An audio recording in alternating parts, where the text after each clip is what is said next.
Welcome back to the Comics Aficionados right here on Thinking Critical YouTube. I hope everyone had a wonderful week. Not a whole lot of news comic book wise, but we do have some stuff that we're going to talk to here right here on the channel today. We've got a great panel for you. Returning is Jerome, aka in the Invincible Doom Mega. How you doing, Jerome? Oh my God, how are you, family? How's everybody out there? It's a fantastic Saturday. Blessings to you all. How's the music hustle going? You still making beats? Oh, yes, sir. Yes, sir. Yes, sir. Between that and work is killing me though. So, once the holidays slow down, then I'm back in the game. A little bit more, but work is wearing me out, bro. Glad to have and you then back, and I don't even get a chance to even catch up with some of our books sometimes. I gotta come to the greatest show on Saturdays to catch the flyest guesses in the world. So we do here, baby. We've also got returning Josh McDonald. You were out for Black Friday. Apparently, the store was very busy. Doc said that he saw a lot of people that weren't going out on Black Friday. Was it a busy weekend? For us, it was. For my company, it was. But we've also been kind of the Texans debunking. were still buying the shit kickers. The Texans are still buying shit kickers. Absolutely, yeah. No, we were up double digits, so it was a busy weekend for us. And yeah, I'm here. I'm back. Yeah. Josh, I gotta ask you. Yeah. Do you wear tight jeans with your cowboy boots? No, I wear bootcut jeans or straight leg, but they cover boots. I don't do the skinny leg into the boots. That's gay. So do you? That's what I'm saying. They're And cut he would to the know. butt cheek. They're cut to the butt cheek. That's what you're implying, Josh. I mean, Like I make sure they're boo-boo shorts? fitted. I've got assets worth showing off, so they're Okay. fitted jeans, but they're You not showing skinny off the jeans. hams? Now, I will say, when I do feel like being extra gay, I put on my skinny jeans and I find the sparkliest pair of boots that I have, and I just walk around town singing, "These boots aren't made for walking." You have a pair of boots that you can consider sparkly. No. He wears a little cowboy hat too with a string on it. Oh, Yeah, like but the dude from a Gun small holster one. with little 6-shooters. That's you know? right. Hey, Pow pow. Josh, And He some actually plastic wears shorts when he spurs. does that with two the glittery snaps boot. and a twist. And then or I whatever. just walk around and go, "Hi, y'all." Josh, they're gonna kill you.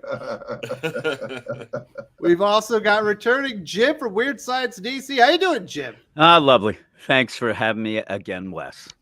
Well, I'm glad just you could still, make it. I can barely talk after Josh's description there. I'm just imagining him walking around downtown finger banging everyone right now.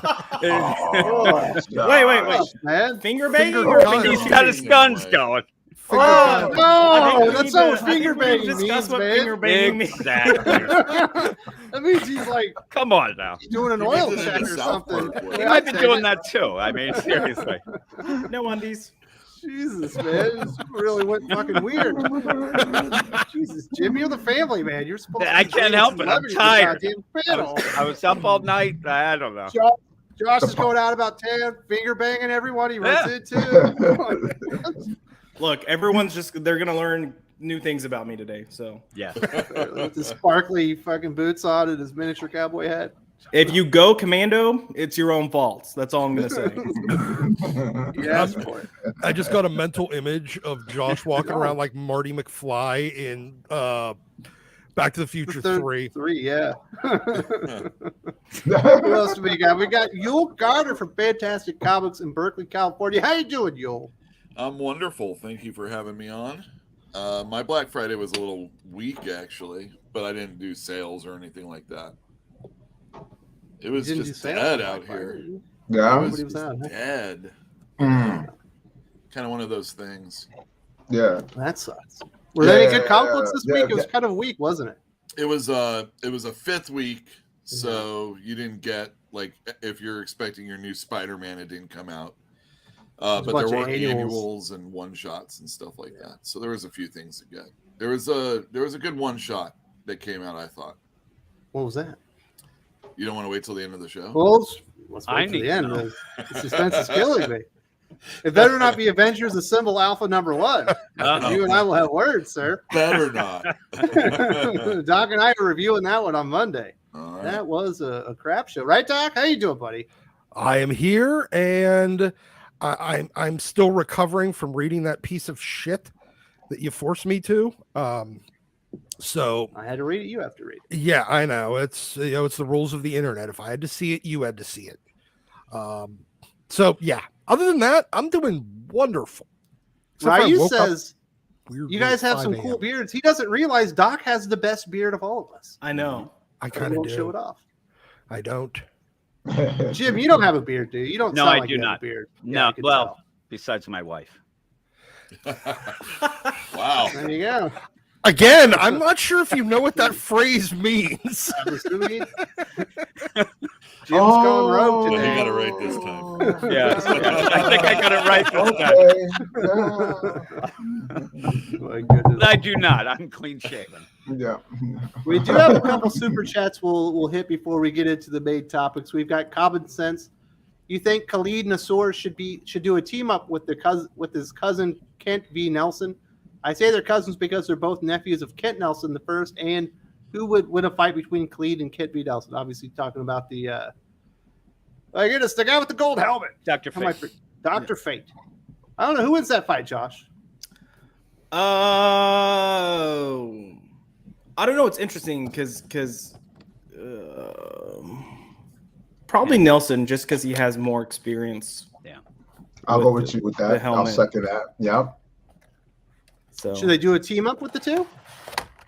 I mean, are they just gonna like toss the helmet between one another, or what's What does that mean in your community, Josh? I don't even know what you're hinting at here. Yeah, really. tossing the helmet between? Well, see, when you have two tops and a, never mind, I'm kidding. What does it mean to toss the helmet?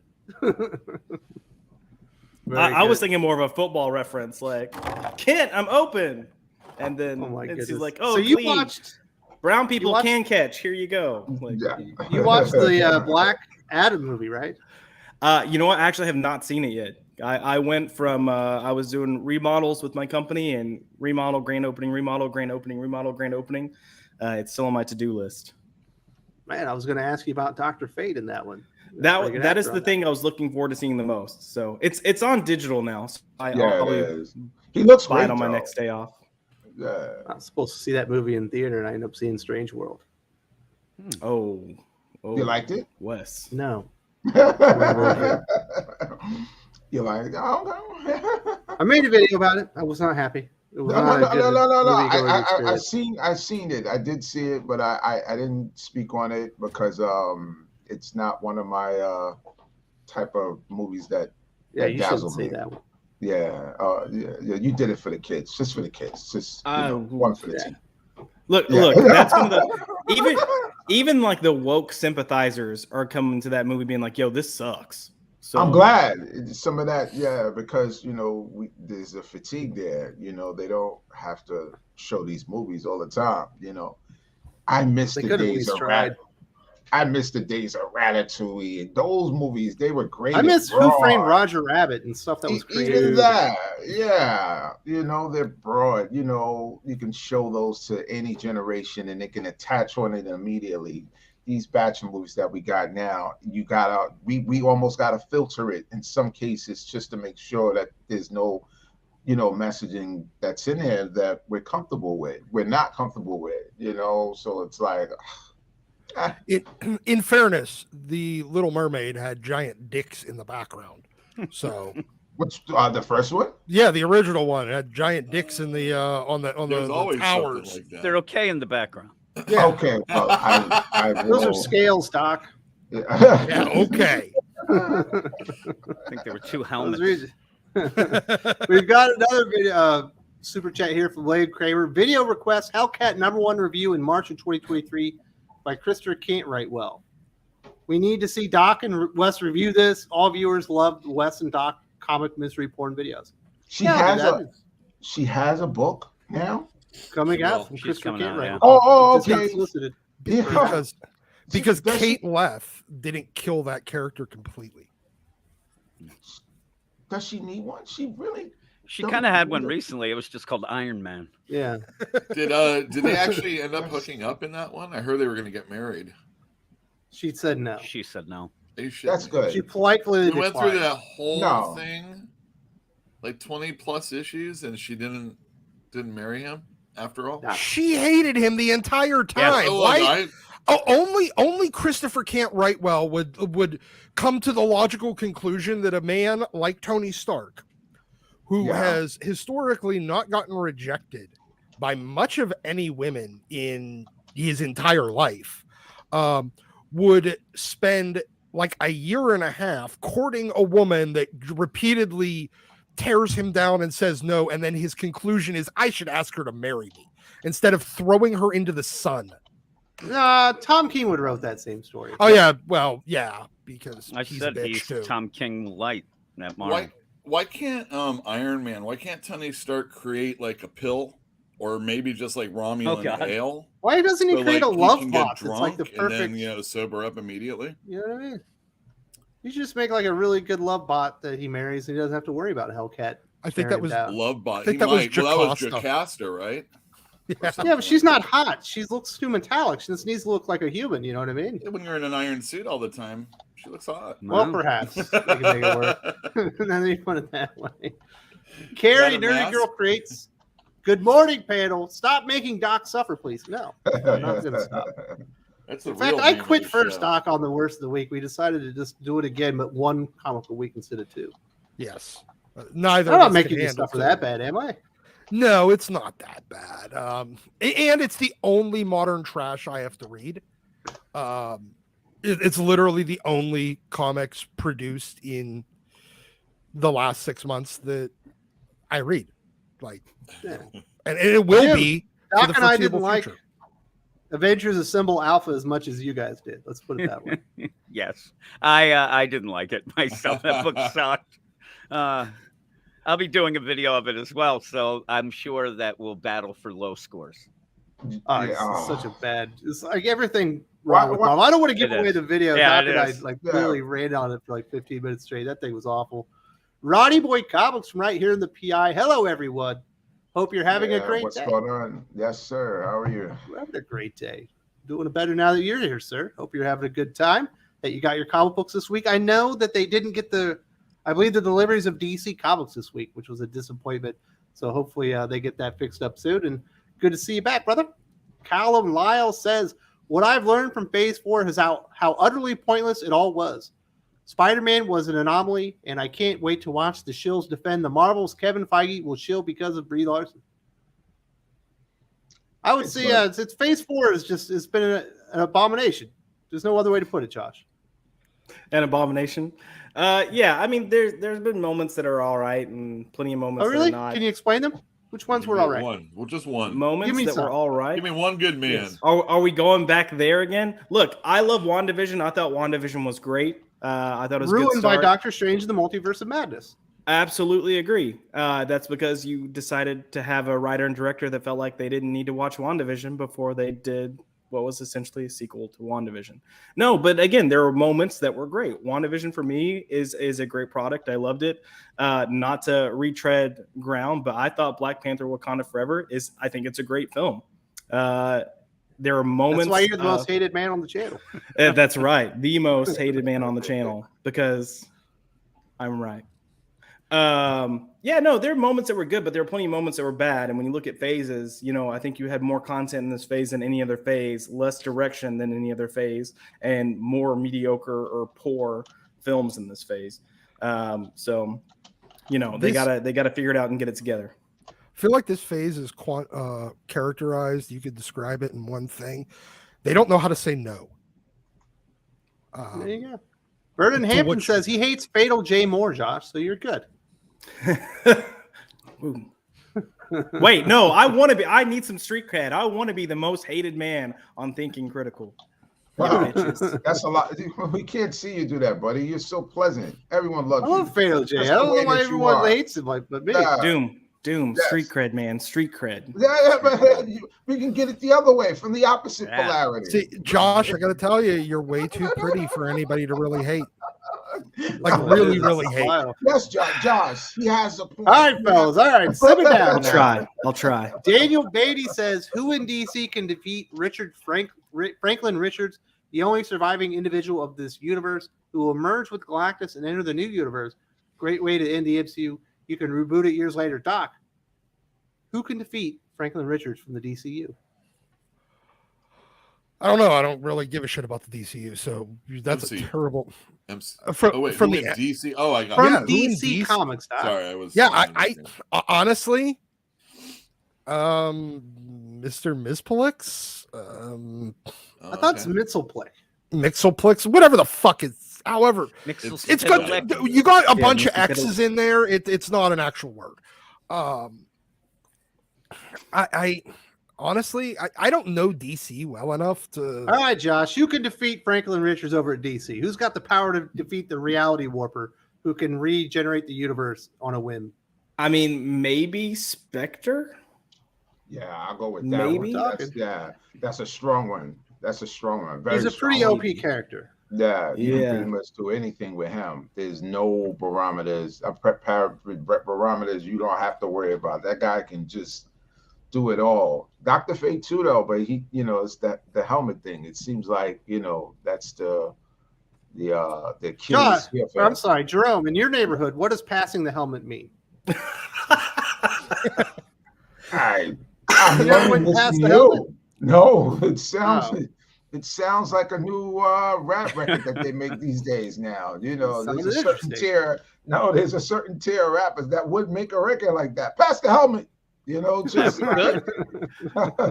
I'm not with that. I don't know what you gotta have to educate me on that. That's a new word right there. That's a whole new lexicon right there.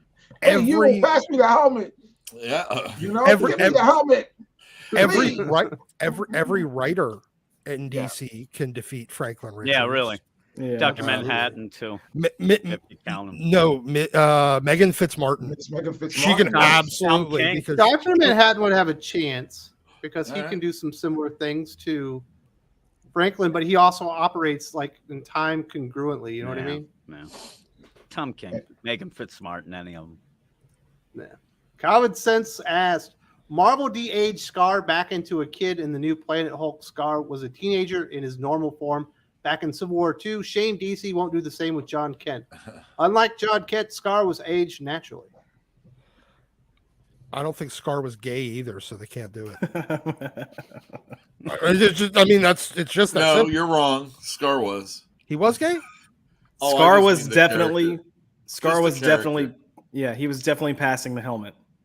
Oh, right. Yeah, that's nothing to do with his sexual preference. He was just gay. You know what I mean? It's too bad. They're not going to be able to fix John Kent. It's almost like a wasted character. That's why they brought in these two new twins for Clark and Lois to raise. Can easily be saved. And a new woman, villain will be entered, and she'll be like a femme fatale. And then his boyfriend and him will start having problems, and then John Kent will be in the whole will he or won't he type situation with this chick. She's gonna be like, you got to stop passing the helmet. You got to stop passing the helmet before you get with me. Give it up. Exactly. He's all, well, you got to stop being a thief if you want to hang out with me. he will. And there's your story right there. And the villain chick will wash the pink kryptonite out of John's boyfriend's hair, and then John will be like, "Holy fuck! What the fuck is that happened?" Pink kryptonite in his hair. I didn't realize. I guarantee it is. Pink kryptonite hair dye. What does pink kryptonite do, Josh? Makes him gay. What that one is. Josh, what have you done this episode, Josh? I was doing it as a DC guy, not as a other guy. Oh my goodness. Well, you know what they say, a homo comes along and here comes the neighborhood. So hey. My goodness.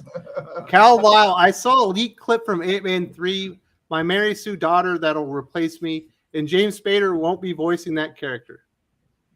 James Spader, that's Ultron. Is it Ultron in Ant-Man 3? Are they bringing him back? No, not that I've heard. Maybe. Oh, such a waste of a good voice actor for Ultron, too. They got the perfect voice, and they made the character suck. Yep. What do you hear about Ant-Man 3, Josh? You're the Hollywood insider. I haven't heard anything about Ultron, but what's his name? MODOK right? Is going to be in there, and I know who's playing MODOK. Is it Patton Oswalt again? Patton Oswalt. Nope. It's an actor that's already been in the MCU. Vin Diesel. Negative. I'll narrow it down even further. It is an actor that has been in the Ant-Man movies. Lawrence Fishburne? Is it Michael Pena? Negative. Could it be T.I.? Could it be I will say Josh is dropping breadcrumbs. It's gonna Paul leave Rudd. some people yellow. Oh wow, it's the dude that played Yellow Jacket. Yeah, Corey Stoles. I can't Oh. remember that guy's name. Yeah. They never hire Corey big actors. Stoles, Really didn't for he- roles. Corey played in the String, guy, right? The guy from the Strain that was Yes, that show was terrible. Hey, that was a good show. It was the worst show ever. No, but the book was Worst show good. ever? I No, just love Doc, hearing that. Doc, I actually saw that show first. I never That was saw a the book. Broadway hey there, Jerome. Where'd that come from? You're like, Oh, hey. I'm hanging out with Josh, we're very tight. This is Josh He's is, rubbed man. you the Good right energy. way. Rubbing off on good you. energy. This is good Pass the energy. That's helmet. my brother. I was This gonna is say, I good don't remember energy. passing the helmet to you, Jerome. No, I was just hanging around. It's it's peer. When you're in your peer circle, 5 people you're around, you end up, getting some energy. Come on. It's no big deal. I was just asking. Wes, when you going to interrupt me for some Right new now, news? let's do it. They should have played the symbiote invasion. Gore was right. He could have opened the door for King Null, but no. Well, they can't really do the symbiote stuff because it's over at Sony. They got their own Venom universe that they're building over there. So you can't really do it into the MCU itself until they acquire Sony. No, they can do it. They've got the symbiotes over there. They set it up. So Yeah, but they're not going to as long as Sony is making symbiote movies, right? That would be stupid. I believe they will be with this next trilogy touching on symbiotes. Are we going to see Null? I don't know about Null, but I know that the plan for the next trilogy of Spider-Man movies is to at least introduce symbiotes. Well, they left they left a piece of the Venom symbiote from when Eddie got brought over and then just sat at that bar. Yeah. And they left a piece of the symbiote in the MCU when he got transported back at the end of No Way Home, whatever the fuck the recent one was. I can't keep No Way Home. Yeah, I can't keep the names together straight. They're very similar. Yeah. The little, there was a little piece, just a little tiny little crumb of symbiote that got left over in the MCU. And so you'll see it grow. All right, Jerome, this is a question for you. Kyle wants to know, are black women getting stabbed in the stomach and surviving going to be a new trend? Shuri, Token, Black Inquisitor, and Valkyrie all got stabbed in the stomach. I don't know. Some of those characters, I think they deserve it. Some of them are boring. They don't. That's one of those things. They don't transmute to me like that. I don't feel them like most mainstream people will watch those movies. They get attracted to it like that, and they feel a certain way to it. I don't see it that way. It's just a regular movie to me. It's like, okay, this is her role. This is her grace. This is her part. I don't know. Getting stabbed in the stomach, that should cause some pretty bad infections. You probably die of that stuff. You know what I mean? Yeah. That's why that's what the one things on them are outlawed. Yeah, because is it sexist? Sepsis. Oh, sepsis. It's that infection you get in your stomach when you get stabbed. Yeah. You get bile and all that stuff in there. Callum, who knows? Fedor Saku asks, best new villain in the last 30 years? For him, it's Gore. I mean, had they actually done something with it? Wait, are we talking about comics? Or are we talking about the movies? Comics. I have to think about that one because Gore is a good one. There was actually a really good villain introduced in a Nightwing. You might remember this one, Josh, and Ben Percy's run. No, it wasn't Ben Percy before him, but it was called the Untouchables. I think he was called the Governor or something. Yep. What was that guy called? I think that guy was a good villain. It's too bad they forgot about it. Yep. He was pretty chill. All right, Jim, what's your villain? The best one in the last 30 I'm years? trying to think. I'm sitting here trying to think, and I'm trying to get the 30 years down first, and then listen, you can go back 5 years, 10 years. Let's come up with a good villain. Batman Who Laughs. How about that? That wasn't overdone, right? No. It's funny. That's the only one I can think of right now. I'm trying to think of something, and I hated him. So I'd say the new Captain Marvel's a pretty badass villain. Yeah.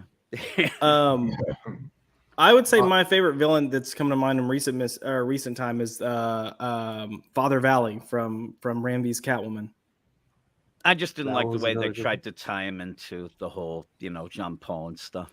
Court of the Owl's pretty good. Oh, it's Court of the Owl's too. Absolutely fantastic. Yeah. They also raped that one to death. Mm-hmm. Yeah, they wore it down. Well, the minute they made That's a the problem. comic book, Yeah. You got any answers on that one, Yule? Recently, I kind of did Chasm. Isn't that his name in Spider-Man? Yeah, Spider-Man. That's pretty. Like, it gave Ben Reilly something to do. It's, it's. Ryu says it's Brian Michael Bendis. Well, see, you could have said Tom King or something like Yeah. that. Yeah, Bendis is a good one. Yeah, Absolutely. That's crazy. I never Darth thought of- Messiah says, how successful will Kyle Higgins' massive verse be? It has Radiant Black, Rogue Sun, Dead Lucky, etc. Do you think it can be as big as Valiant? No. Well, I think it'd be much bigger than Valiant. It probably already is at scale a much bigger line Valiant than now. Valiant. Yeah, it's, even on the okay. relaunch, I think their best-selling ongoing titles were at like 8,000. I imagine they're all doing better than that. Even Radiant Pink, which is a terrible name for a comic book. Rogue Sun is absolutely fantastic. Everyone should be reading that one. And I think it's probably already bigger than Valiant. Wes, Check is that this out. I have this Blacklight Radiant Black issue that came out a while ago. And You have a blacklight? it's really good with the poster behind me and a few other things I have in You here. got like those hippie posters? Well, that's a Jim Rugg one from one of his campaigns. Don't look too closely because there's a boob. And I know I want to say hippie, but you know what? At the comic, If there was somebody in the panel that was going to have a black light, it was going to be you. Oh, of course. But Marvel, or I should say Abrams, they relaunched or reprinted the old Marvel Blacklight posters that came out, which were like really expensive if you wanted to buy them second market. And now it's killing the market. But those are fantastic. I mean, just the Dayglow covers and the light, and it's just your favorite superheroes. Really good stuff. But yeah, I believe just based on sales that it's probably already 2 or 3 times bigger, at least, than Valiant ever was at its peak during the relaunch. Calvin Sense says Khalid teams up with Kent the First in his own comic number 14, and Justice League Dark Kent the First doesn't need the actual helmet to use powers. So there's a way for Khalid to team up with Kent for the new GSA.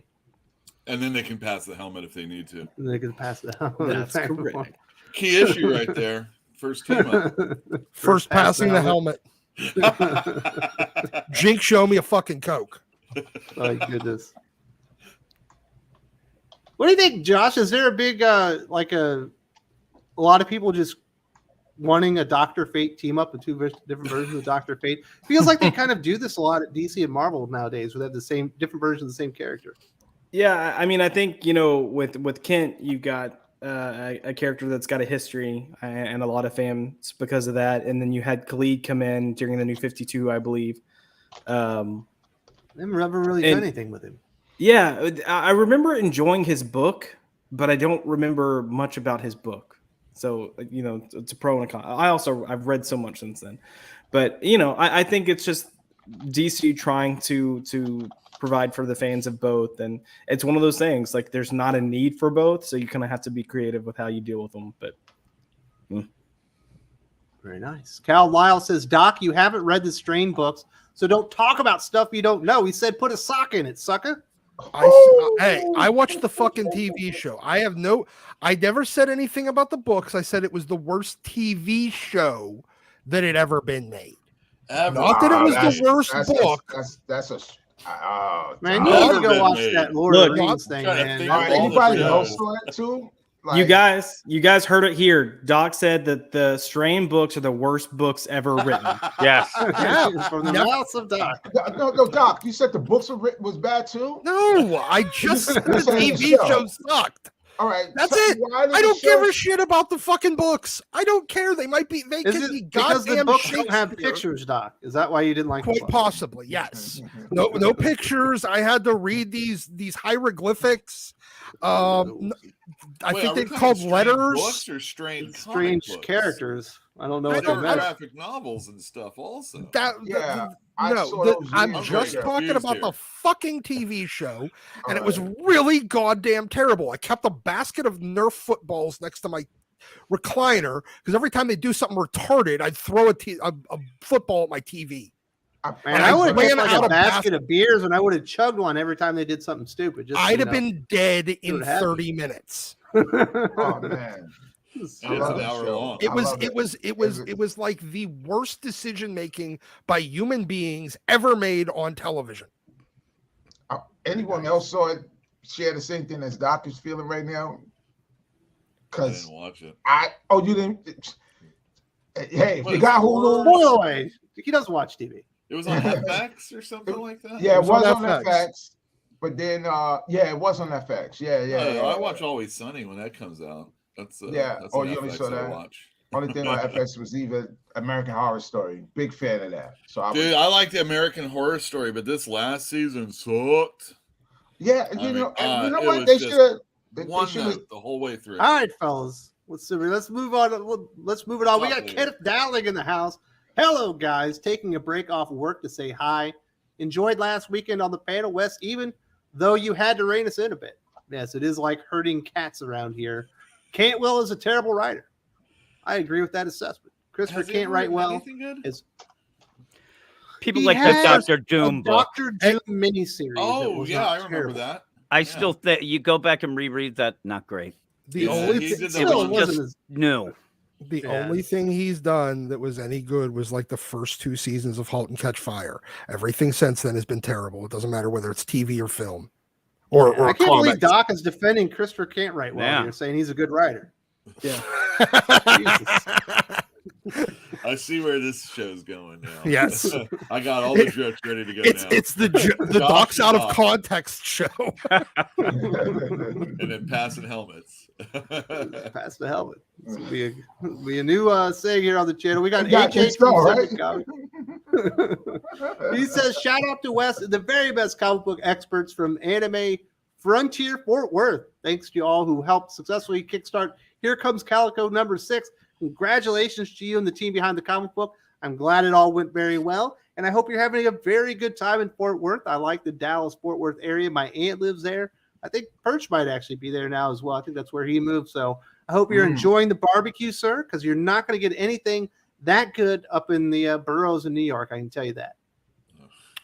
True. Absolutely.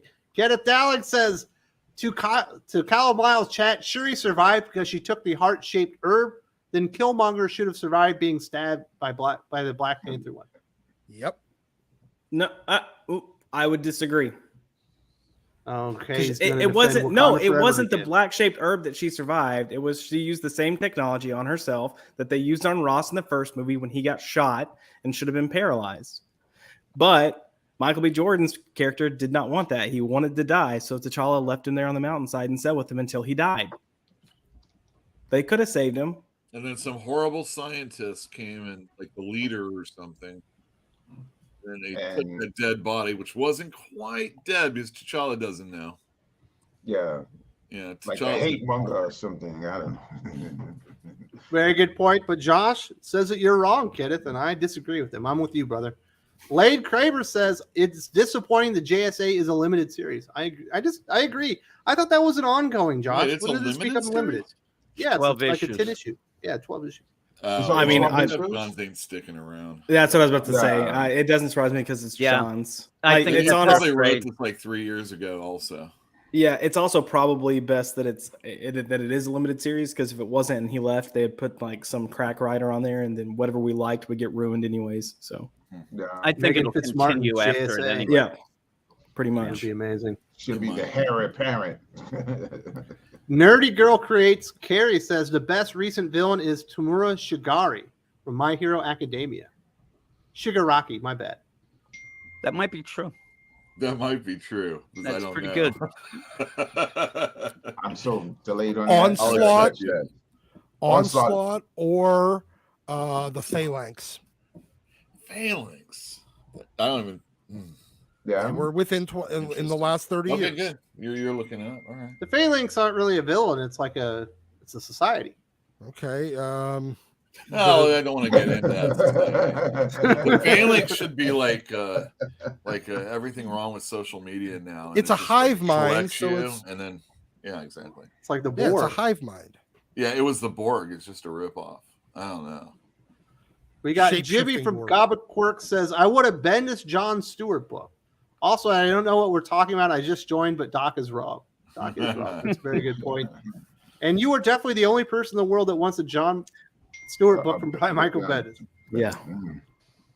Can you imagine Teen Lantern taking that book over and John God. Stewart being second fiddle in his own book again? Oh, Teen Lantern's taken over wherever the book is. Yeah. Since he So somebody's created that coming. character. Somebody's coming to get fucking arrested right now because of all The terrible. Dean. This you think got the cherries guy? I think you guys are in Brooklyn, New York. That's what you. I think I'm hearing it. It's probably outside. You remember Crime Time on WWE, Drew? Yes. From Yeah. Brooklyn? I love those guys. They weren't from here. Weren't they? They were from Florida, right? Well, it They said were- Brooklyn. Yes, they were Yeah. cosplaying that they were from Brooklyn. Yeah, so Too does bad- I think everybody. I Guess think what? the The Undertaker wasn't from Death Valley either. I think Yeah, the bigger one ended up passing away. Yeah, Yeah, Chad Gaspar. he was. He was trying to save. He saved his son. He wasn't trying to. I think he saved his son. saved He his did. son. He Yeah. got stuck in the undertow or whatever. And Yeah. that's tough. Now his. Yeah, now it's the too other- bad that they did the John Bradshaw Layfield as poopy angle. Kind of took away all their cred. You know what I mean? Oh yeah, way in the days. That's right. They And put then it on after his that, they were limo. supposed to come back. Remember, they were supposed to come back, and I think they were supposed to go head up with the other two guys. The other two guys that did the clap. Remember the bald head guy and the one homeboy with the afro. Oh man. Yes, but I The can't primetime think of- players. Yeah, they were supposed to have a few with him initially, but it didn't pan out. And then after that, the Shad thing incident occurred. Now You his know what partner is in what is it? NWA? I think he's in NWA now. Yeah. Let's What the get back on Billy track. folks. We've gone too far thing, afield on really? the wrestling. JTG? Yes. He was famous for not being fired because they didn't know that he was in the company. He survived cut after cut. Cal Lyle says Doc Rings of Power is worse, and the vampires in the books have perhaps the most interesting origin story I've ever read. Yeah. And don't diss Del Toro, Doc. Okay, first of all, I didn't re-watch Rings of Power because I don't give a fuck about Tolkien's bullshit. And second, I'm not talking about the fucking books. Well, he's talking about Del Toro's Guillermo Del Toro. Yeah, I'm well, he's the director. No, he was the producer of the show. I don't give a shit what he produced, or everything is taken on its own merit, and that show sucked. It was terrible. He directed the pilot episode only, and then he was just a producer after that. The rest of the show fucking sucks. There's There you no go. two ways about it. I don't care if he produced it. What? Callum also says, I think Cantwell is jealous of Stark because he's a playboy and Cantwell has to go back to the same woman every night. There's nothing wrong with being married and being monogamous. It's nice. Yeah. I think Chris Cantwell has to go home to the same hand every night, and that's the problem. That or his wife has more testosterone than he does.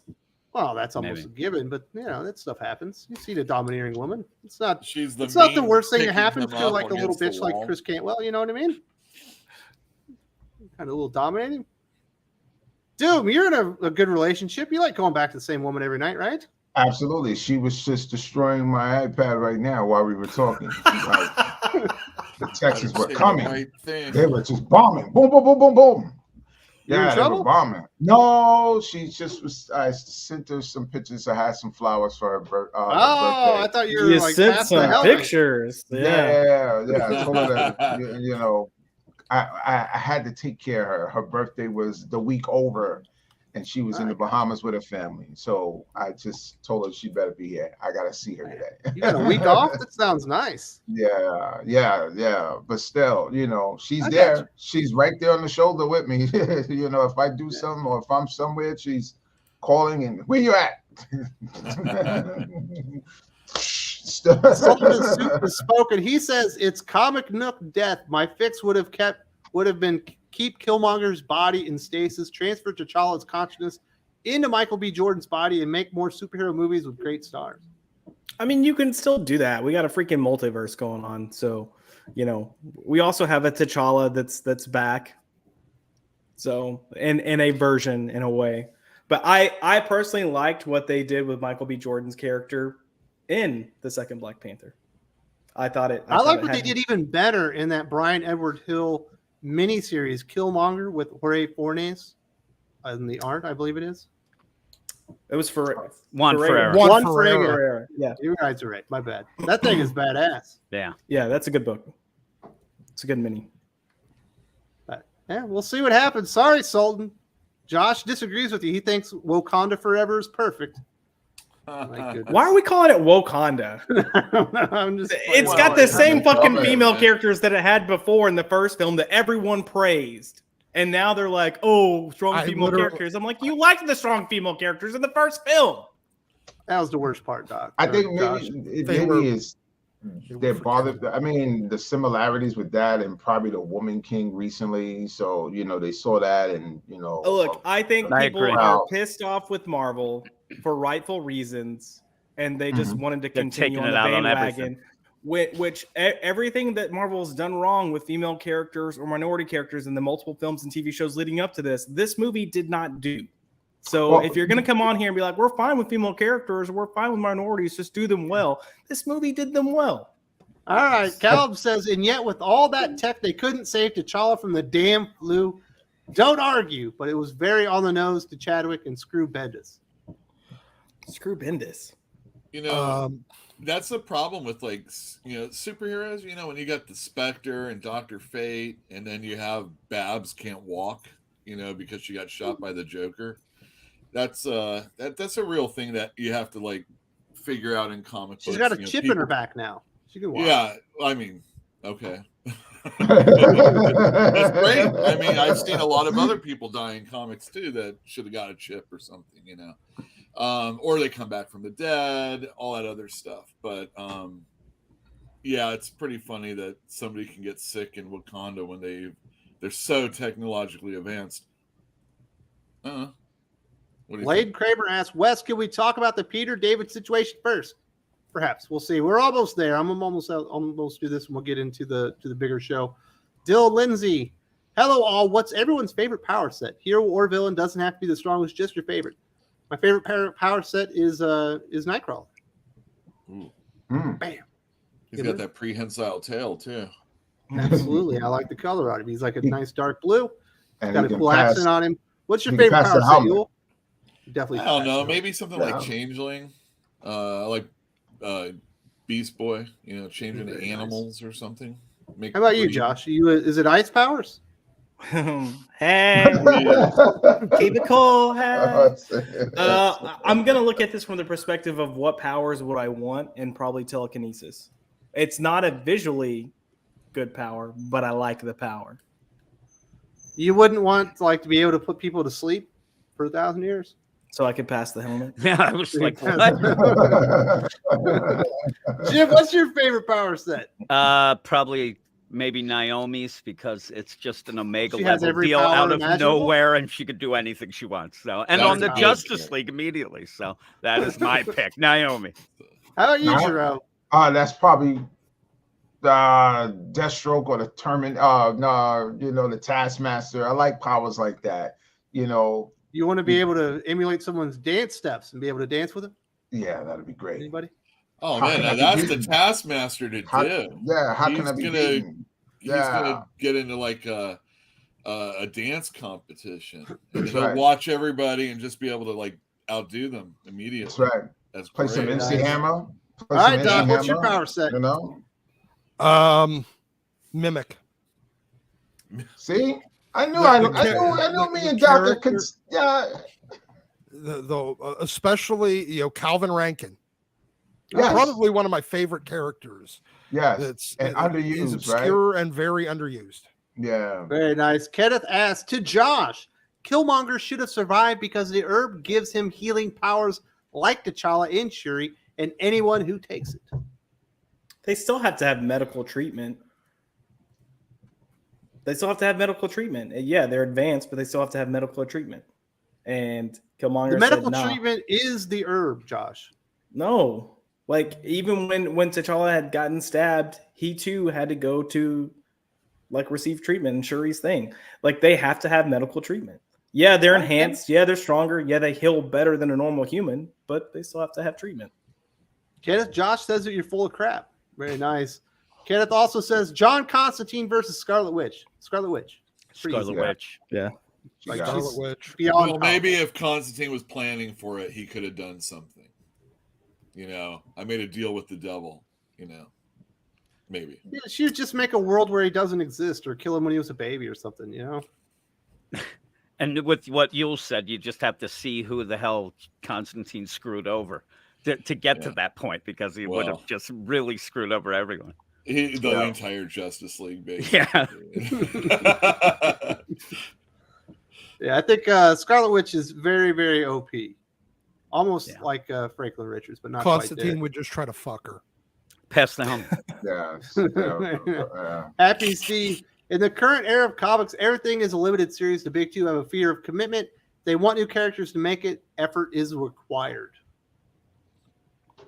I think with that JSA too, I mean, a lot of stuff before just recent with Jeff Johns, everything was delayed. And I think they're worried and, again, probably leaving, that sort of thing as well. Yeah, a bunch of stuff was just announced as ongoing from Marvel. There's no way that Scarlet Witch from Steve Orlando was an ongoing. Yeah. Get out of here. That thing's a plot issue. Most people who are in the know, when you see these announcements, you know what's actually, what's going to be. Well, and the other thing is, when like Moon Knight, when McKay's off, they'll just restart it with whoever takes over, if they do a new Moon Knight. No. They shouldn't do that because it's still selling well. Ongoing just means more than a one shot at this point. That's pretty much. Brian Hill, when the X-Men stuff rebooted and the whole Hickman stuff with that book that he was on, it was always going to be a limited. And he told me that Marvel said they don't want to announce things as limited because then people don't buy the issues, But right we away. all know that they're we do. Yeah. Even the ongoings are still limited. Callum says, Josh, don't make me call you a shill, sir. And no, they didn't do them well. They're all Mary Sue's. Riri was pointless and annoying. And where are all the men? Callum, look, you're angry. It's fine. You see the world in black and white because you're, that way. I see in gray because I have taste. No, you see in sparkles and glitter, Josh. That's right. Sparkles and glitter. Sparkle magic. Look, I'll say you could make the argument Riri was pointless. Saying all the females are Mary Sue's is kind of pointless when they all fail at their initial goal. Was that your mic drop? I mean, that's if they're Mary Sue, they do everything right? There you go, Cal. Everyone fails. Put you in your place. Queen Ramonda fails. Shuri fails. Riri fails because she ends up killing a bunch of fucking police officers with her suit. Okoye fails. Is that really failing? Yeah. Yeah. Well, it's falling with style. And Jimmy from Comic Quirk says his real power is invisible to women. Jimmy, you have a great power there. Yeah, we all really have good. Yeah. Invisible to women. What are women? You want to get the ladies, you need to have the confidence. That's what the ladies like. Little known secret. Yes. Jimmy, just say you're gay. Never had a problem with the ladies. What's that? No, for me? Yeah. No, he didn't. You got the swag, man. But you gotta. It's like a muscle, you gotta develop it. After time, there's a couple of. I developed it all my teens, and it didn't do any good for me. No. It's got to be. Sometimes you got to just be direct with them and just say, "Hey, how you doing? Like, I saw you over there. I thought you looked great. What's your name?" It's all about the game plan. Yeah, you just go. Yeah, you just go. No, I'm not interested in you. No, not like that. You get in trouble. You get smacked for that. Gal Lyle says, to Dylan Lindsay, I'd have the Purple Man's power to convince Jim Lee to fire everyone and himself and do the same to Disney, Lucasfilm, and Marvel. Wow. But who you put in? Yeah, there's nobody to put in. Yeah. Man, I'm telling you right now, I could run DC. Oh yeah. Like a Cadillac. You know what I mean? I would have that thing purring perfectly. I throw Doc in over there at Marvel. He would have that thing in tip-top shape. He would have those riders in order. You know what I'm saying? Yes. We're going to have a lot of late comics coming up. Oh, a lot of people quitting, especially at Marvel. Josh, I mean, you're so mean. No, but look, Doc on X-Men. The problem is if I said I was gay, people would believe it. I can believe that. Yeah. They'll look at your pictures and say, no way. This guy's cosplaying. Is that how you come on to ladies, Josh? Is you tell them you're gay? Do you think that works?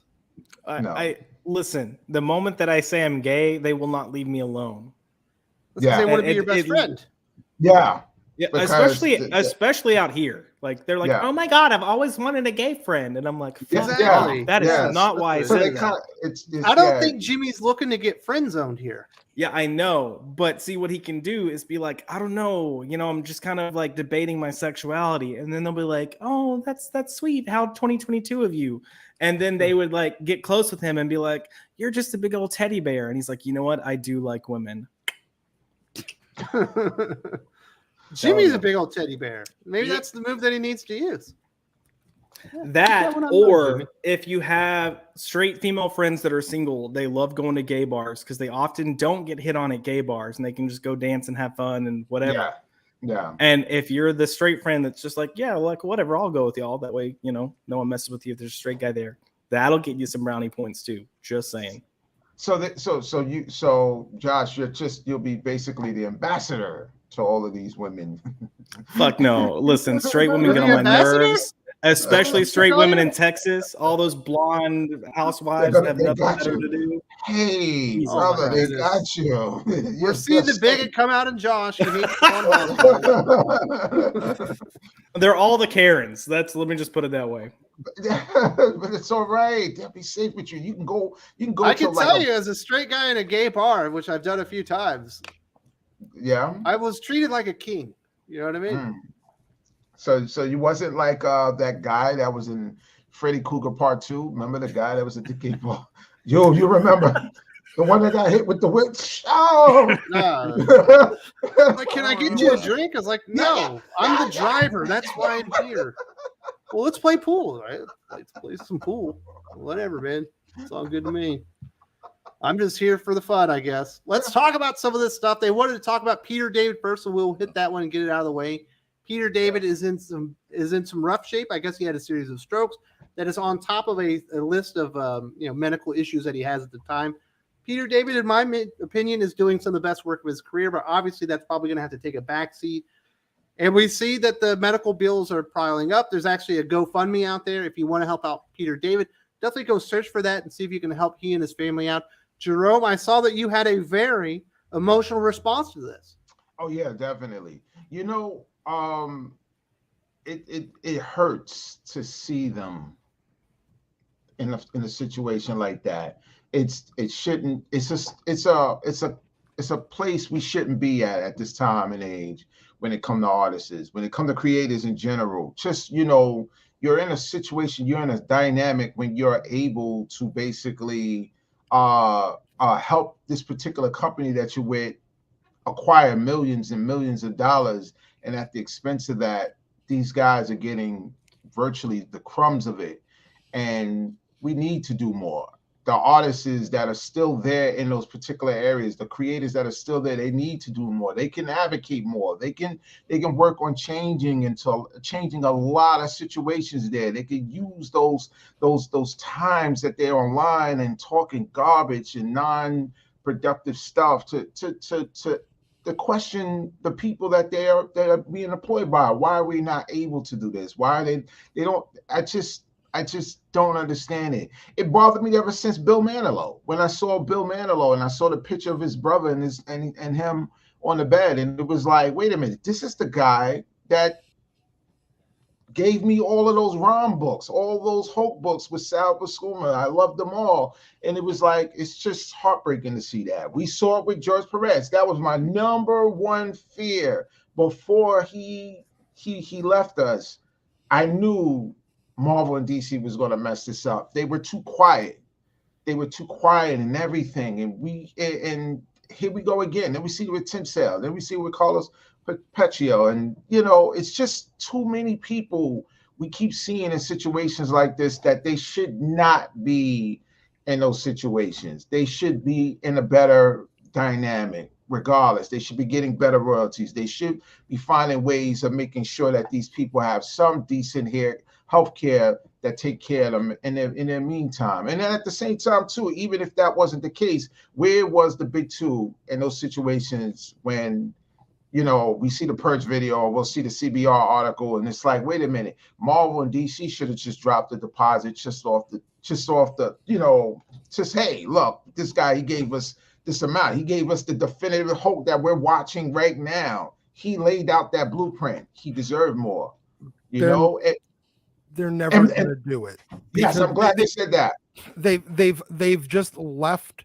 Look, it doesn't matter what legend you are. They'll just leave you to die. These companies don't give a shit about their legendary creators. They will pay lip service to it. It's the reason why they don't give them shit when it comes to royalties. It's the reason why you have to there's what the hell is that organization in comics? There's a comic fund situation, right, guys? Or something like that. I remember that they don't even donate to that. Look, they don't care. Everyone there is replaceable. I see some people talking about, oh, well, he's Medicare eligible. None of that shit actually pays for anything. If you actually need anything serious, you're going to be left to die because the government doesn't give a fuck about you either. No. Yes. It takes a long time to get through. But we have to get to, but we have to get to some type of dimension or some type of area where this needs to be highlighted because it's not really talked about. It's only talked about in circles like us. But imagine some of these artists need to be a little bit more courageous. Some of these writers need to be a little bit more courageous. Some of those editors. Yes, but as long as you still have fools like Megan Fitzmartin and Stephanie Williams and Jerry Duggan, paper paycheck coming from other countries also where our dollar's different there. They're just gonna you got to get on the editors. They can't hire these people, and you got to get on these people, and they got to figure it out amongst themselves and say, we don't ever not take this much money. You know what I mean? Yeah. Like it's got to be a base minimum. And they don't do that because, you know what? I can write 5 books for $50 a page instead or whatever it is. There's always going to be somebody willing to undercut you. And then you got other people like Chris Claremont was doing like 5 books, you know? Yeah. I mean, how do you break into that back in the day? Bendis does it. You know, how do you break in when you don't know the people and they don't even have like submissions like it used to be? And yeah, that's true though. You're absolutely right. There was a point where it was like that. Now they don't even accept submissions. We don't even know what is the process with that now. Right. I thought that was weird. Like I don't even hear it. The last they don't even have the thing that they have when Mark Bagley won it. Do you remember what was it? The Marvel tryout things. They don't even have anything like that. That's just kind of weird. Pencilers, it's a little bit different, obviously. They can just go onto DeviantArt at this point and find people. So I'm glad you said that too. Marvel, that was scary. Could have come up with 25. DC could have come up with 25.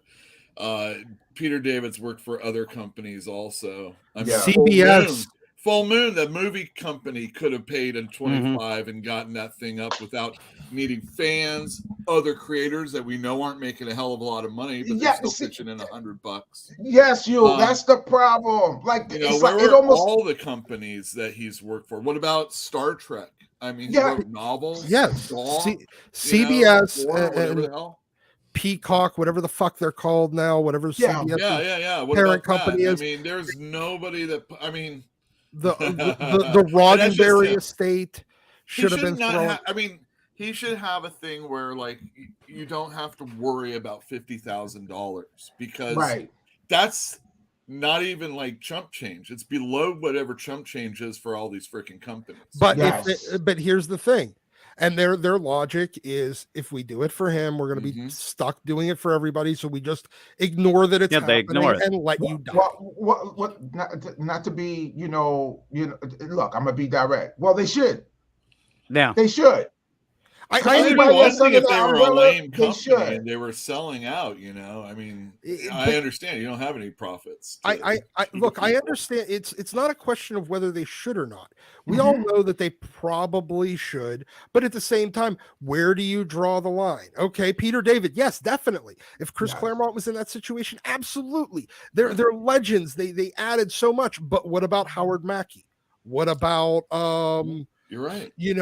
Some middling, fucking Chuck Austin. I don't know. He wrote a lot of comics. Maybe have something like an eligibility. Like yes, I know, but where do you draw 7 the line? straight years working for a top 5 book or something? Yeah. I don't know. Something tangibly visible or visibly that colorist seen. for Avengers died while he was coloring in the hospital. You know what I mean? That was pretty bad. Look, I agree. I agree with everyone here. My point is they'll never do it because the minute they even establish, 7 years. Well, you were only there for 6 years and 11 months, so you're not eligible. Well, that's the way that it's going to end up, and then they end up with the bad press, so they just don't do it. Yeah, and they'll never do it. Well, that's what it's like lending superheroes out to other people. If you do that, then the precedent's been set, and then we can't stop you from doing it. Exactly. So they will never start doing it. You might have, some guy that works there, or maybe like CB Cebulski or Joe Quesada, or even Kevin Feige being like, okay, well, I will anonymously donate this, a good chunk of change, but it'll always be an individual. It will never be the corporation, and it never will be the corporation. It's just not going to happen. Yeah. Now, the way that the system works is kind of fucked for these guys that have essentially worked their entire life freelance. I don't know if I can all but guarantee the reason why like Chris Claremont right now is still have his professorship at Columbia or NYU. I can't remember which one he's a teacher at. It's just for the healthcare.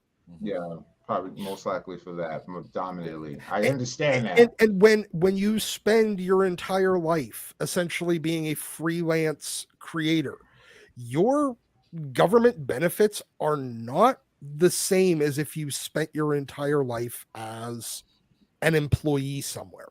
So I'm not entirely sure what the eligibility is for stuff like that. But even then, look, I don't want to get political, but after the Affordable Care Act, your care fucking sucks. And it costs too goddamn much. We always had to pay a lot of money. But we're paying a whole hell of a lot more for a whole hell of a lot less now. Yeah, I mean, this guy had, Peter David, and he's still working at Marvel. I mean, he should. Yeah. The thing. But Steve, Marvel, years ago, the exclusivity agreements that the creators would sign did include insurance. It wasn't until some creators started accepting exclusives that didn't include insurance that they stopped giving them insurance. So the early 2000s, when like Bendis and Brubaker and Mark Miller and all them started getting and they jumped from company to company for an exclusive, and Grant Morrison and all the rest, it's because of the insurance that went with it. They got a good page rate, they got guaranteed work, but they also got insurance. And Marvel got guaranteed creators that would only work for them and not, share their talents elsewhere. Well, now they're giving exclusives to people like Tinny fucking Howard, people that can't sell comics, so they're not going to include insurance. No. Now, I'm glad that Jerome ended up putting that stuff up. It got me, and I ended up, donating. And that's what I think, besides everybody talking in the chat about different insurance deals, that's not the point. It's just a shame that it's gotten to this point, and something has to be done. Even Doc said it probably won't, but you got to still yell about it, and if you can, donate. Because even if they didn't want to insure everybody, mean, they could have a pool of resources available. Yeah. now, Where if something happens that you can apply for it, and they look at your circumstances, and you're eligible for this much. Even like the guys, fucking WWF has their like legends contracts that give that have like their wellness and all that. That's other kind of stuff. one of the reasons why they did it. Also, have the rights. Yeah. Partially that, but partially they recognized, hey, look, you guys spent 20 years, 30 years putting your bodies through hell for us, and now you're suffering the consequences, and that we were starting to get sued by you for it. Right. I mean, that's the one. Nobody's suing Marvel because they got hurt doing something. Yeah, because you can't get hurt That's not true. You can get carpal toe. You can get You sure can. Backs are very, very common. I actually talked to oh my goodness, the artist on Savage Conan. Savage Sword of Conan. It was Ron Garney. And he was explaining to me the pain that he's in because he's been drawing for like 30 years. Yeah. And he's like completely messed up because of all the illustrations that he's done. Yeah. I think I was going to say, I think to Wes's point, I think one of the just as a company, if you're a comics publisher, if you would learn to restructure your company and run it more like a business, you'd be able to help. I know they're not employees, but you would be able to help the people out that are working underneath you. That's first and foremost. But two, Wes's thing about most companies now have like this medical donation fund that's a part of their company now, that as an employee for them or someone that is getting paid by them, you can actually offer to donate however much you want from your paycheck to go into this fund. That way it can be tapped by sources should they need it. The other thing about this is it's non-tax deductible. So if you want to do it, that's great. But it's usually an account that accrues interest. So you're building assets, building money in this fund that when something happens that's a disaster, you can apply, ask to get a grant from it. They'll give you the money if they choose to, and then go from there. Something as simple as that would help these guys so much, and people would be all for it, because I think a lot of your current creators know at some point, sometime this will be me. Yeah. Also saying that would have the Bill Messner Loeb. I mean, the guy was like living in an RV or something. Yeah. But also if you're a creator now, like have enough wherewithal to know that 30, 40 years down the road, you're probably going to be in this situation as well, and start making whatever plans you can now to ease this. I know it's easier said than done, but don't rely on others. Yeah, it has to be a visibly discussion with these creators. Like I said in the feed, they waste so much time talking about the stuff we talk about, but they're broker than us. Yeah. We're still buying their books. We're still taking care of them. There's a person in McDonald's that has a better healthcare insurance than they do. Well, in fairness, I think the big thing that should be done would be pushing the comics industry to better, like the publishers themselves, to better fund the Hero Initiative. That's the one I was thinking of before. That's the one. That's right. All right. Because that's what the Hero Initiative's purpose is. The problem is, they have no commitments from any of the major publishers, and they also have a lot of administrative overhead, because that's another, lobbying organization that bloats itself to the point where it doesn't actually do anything that it exists to do, or at least in any real quantity significance.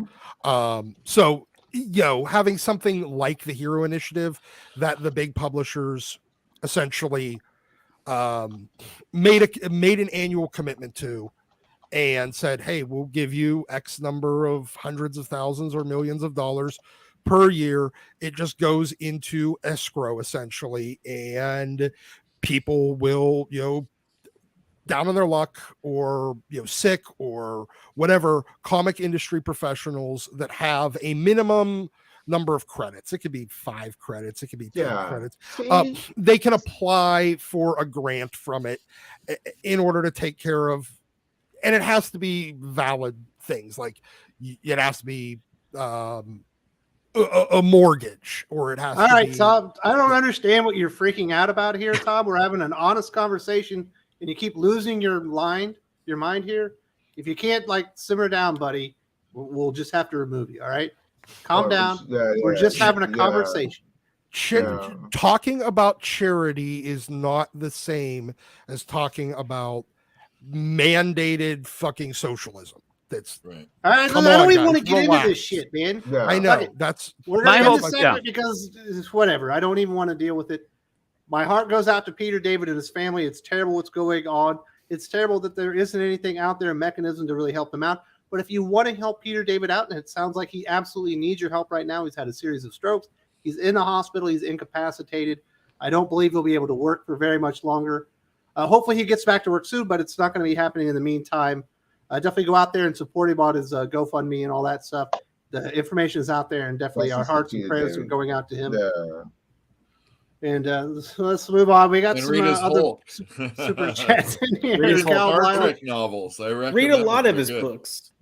Honestly, I do think they get some royalties based on these omnibus. So, like, he's had plenty of omnibus released recently. Go pick them up. Coming up soon, I think.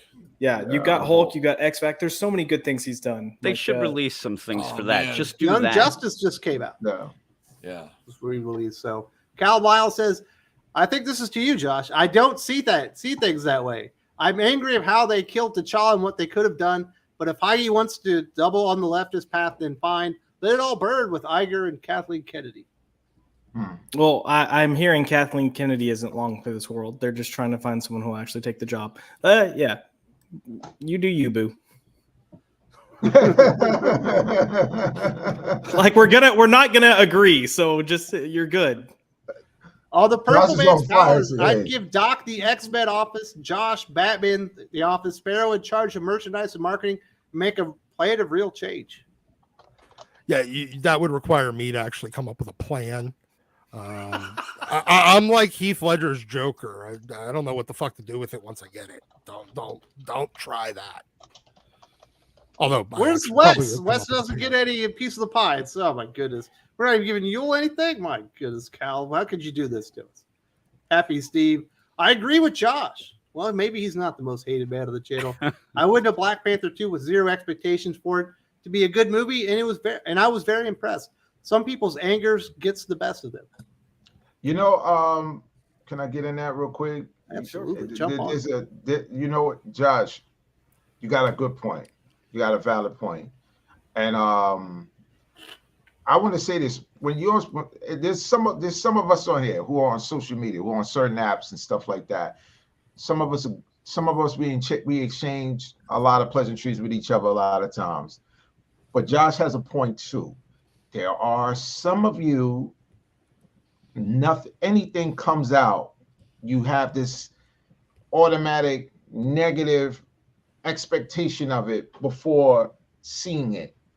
And you got to have a clear, observation of it when you're going right in it. Once you walk out of it, if it's like that, if your confirmations are there, then by all means, I understand it. And if you can explain it where we can mutually agree with that, that's cool. But some of us got to bring it down a bit. Let's see things first. Let's see it manifest first before you go 100% negative into a particular endeavor. So, Josh, I do get you with that. Just go in it with a clear mind first. Then, if it is, so be it. But if not, everything is not going to be ideally as it was in the books.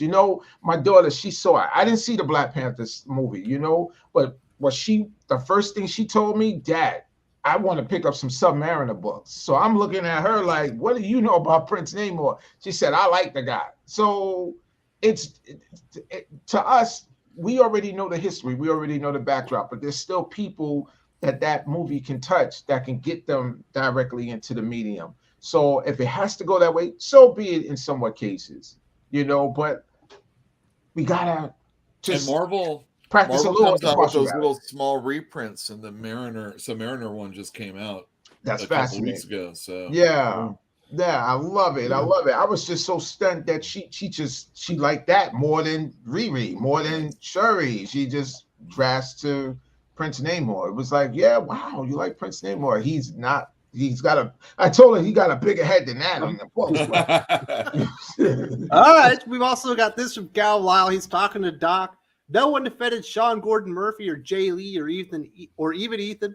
The only person that did something was your boy Zach against Mark Waid. That's a good one. I'll go with you. I'm right behind you. I'm not sure what he's referencing Yeah. at this point. You are correct. I just don't understand the context here. Yes, you're correct. Nobody in the industry. That's not true. I was told specifically that Jim Lee sat fucking down about Jay Lee. Yes, with Jay Lee, he got his ass reamed about that. For it. Obviously, it wasn't in public. My point is there wasn't really any public support for these creators, and but I'm just not sure what point you're. Yeah, what is it about? Yeah, it's the second part that I think he might have missed a word or something there. We can't put it in there. What did you say, Doc? I don't know. I said a lot of things. Yeah, but a lot of people defended Jay Lee because that was bull crap. Jay Lee, Sean Gordon Murphy, maybe not so much, but we certainly defended him here on the channel.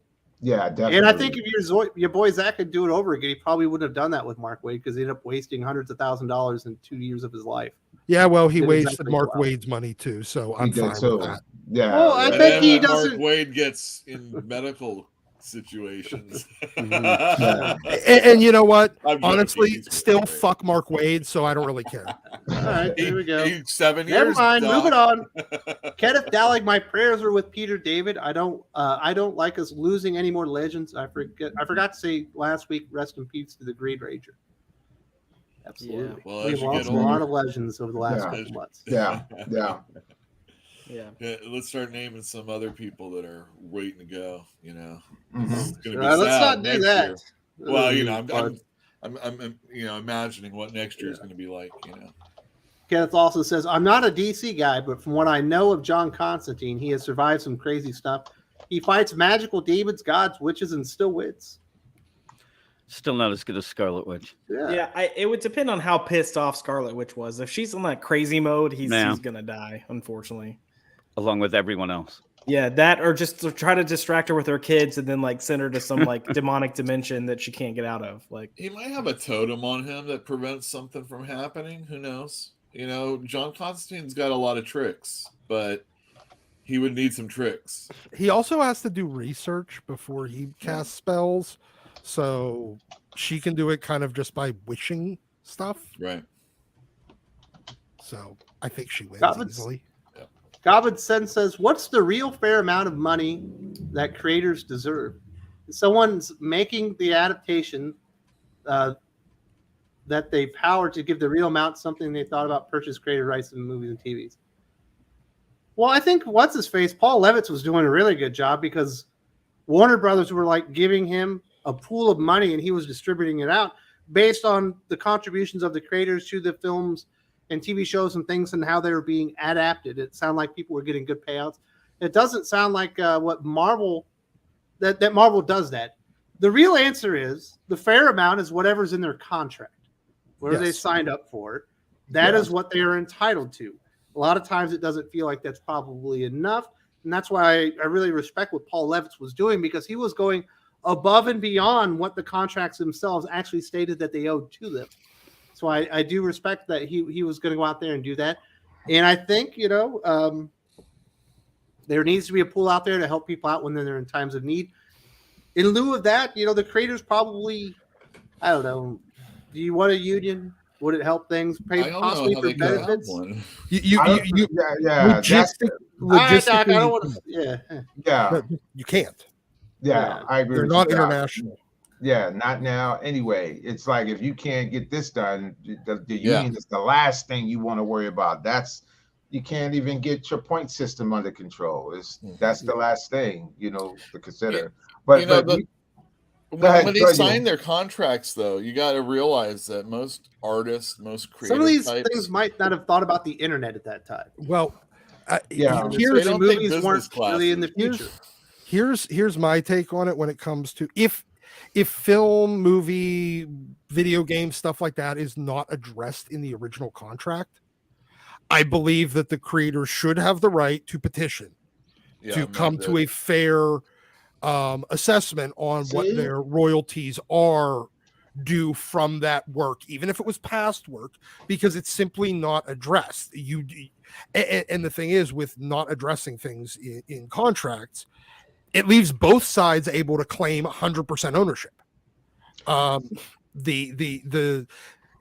All you have to do is have a creator sue and be like, no, you can't sell the film rights for this. I own them. You only bought the story rights. And then they have to come to an agreement on how to address that. If it's not addressed at all, then file suit to address it. If it is addressed, then what you deserve is what's in your contract. It's not that hard. Kenneth Dowling says, Josh, has Wolverine ever needed medical treatment? Come on, man. He heals from anything. Crap. Black Panther even have a smaller healing factor, but he heals faster than normal humans. You're still my buddy, but you're wrong, sir. I think he's saying Cap, as in Captain America. I know. He's doing and Cap and Black Panther are not Wolverine. Yeah, and it was kind of stupid when Wolverine did it from his skeleton anyway. Yeah. So, please. Well, that's Kenneth, you're right. Josh is so wrong on this. It's not even. Yeah, it was so dumb. He's just Mark a Black Miller, Panther by the way. shit at this point. You know what? I'm going to go past the helmet, guys. Callum says, sorry for sounding sinister, but if this happened to Vita Ayala or T. Franklin or Mags, they would donate. I don't know who they are, but people are donating. The publishers I think they say the big two. They would not. They would not. No, they wouldn't do it as a corporation. They would do it individually. Yes. Yeah, and let's be mutually transparent here. Listen, those particular individuals that they're talking about right there are some of the most infamous, most insidious people online that say some of the most craziest stuff, off the wall stuff, sometimes off the online. The traffic that they get, that's because they put it in place. This is different from a Peter David who can contribute and change different generations of people's observations of this particular character that he worked on. They got miles to go when it comes to that. Mm-hmm. They don't even have a mile, of Peter David's shoes in the game. They got miles to go when it comes to that. They got a lot of work to do before they get into that. If they were transparent and mutually caring and respectful to their audience is going to come to them.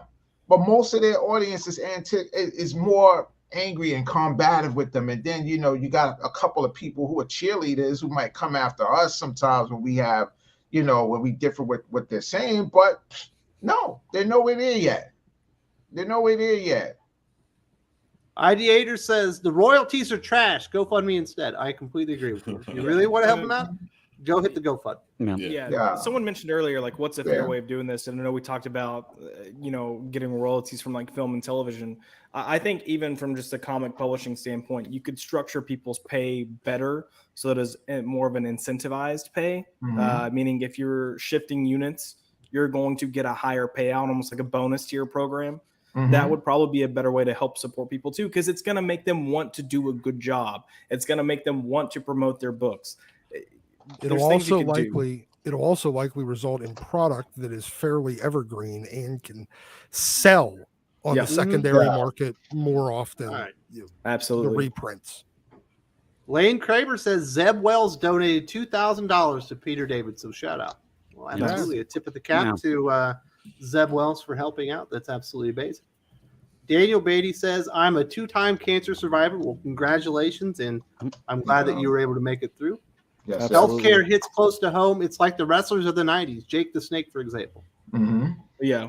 And look, we talk about this because we see it in comics, we see it in wrestling. This actually happens in offices a lot too. You have a lot of people that are employees, but you have a lot of corporations that are hiring people for positions as contract labor. They're bringing on temp employees, to do a job that would typically pay $75,000-$80,000 K to a person, and they're bringing them in at almost minimum wage because they're a temp employee to do the same thing. Like, there's a lot we need to fix. But I think, we can point out the problem as much as we want to. I think we just have to put our money where our mouth is, support people if you can.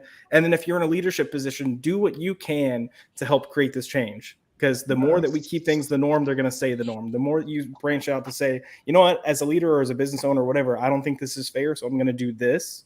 Then you're going to start change. That's a way to create change.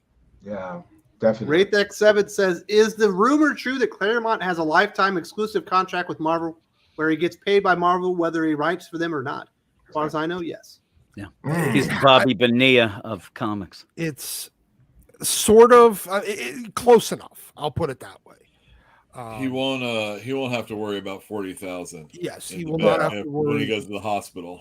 Yeah. Now, granted, he also, again, he has he's got the gig healthcare through NYU or Columbia, wherever he's got his professorship.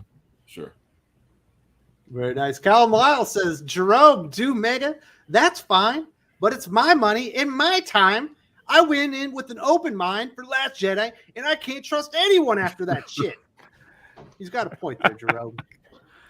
Hey, I'm not gonna let you guys run my boy Josh over. Fuck Josh. He's right on this one, too. I'm with Josh. I'm with Josh.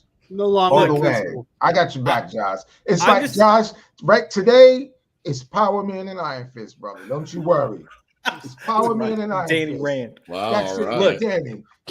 I was going to say, I could have sworn. Passing the helmet. What you was going to say, Dom? Passing that. No, I was going to say, Josh is definitely Luke Cage today. Jerome's Danny Rand. Yeah, all right. Come on.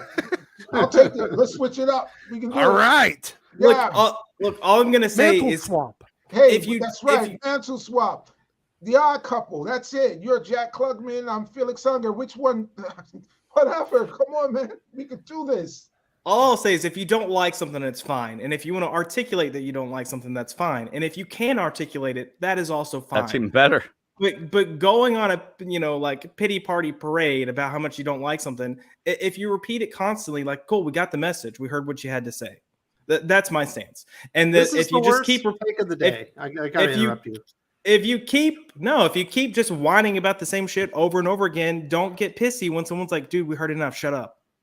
This is what Jimmy from Comics works. The Last Jedi wasn't as bad as everyone says. Oh God, it's actually so much worse than I can articulate. I hate it so much. Listen, it took me 40 minutes, and I actually didn't talk about everything wrong with the movie. Yeah, it's bad. You know what I'm saying? Episode 2 was bad too, though. Episode 2 is bad, but it's episode not 2 was boring. The Last Jedi was terrible. If you watch episode 2, and if you have a Blu-ray or DVD player, anytime a scene comes up where you see Anakin and Padme together, you hit next scene, and the movie is fine. Okay, I'm actually gonna watch it like that.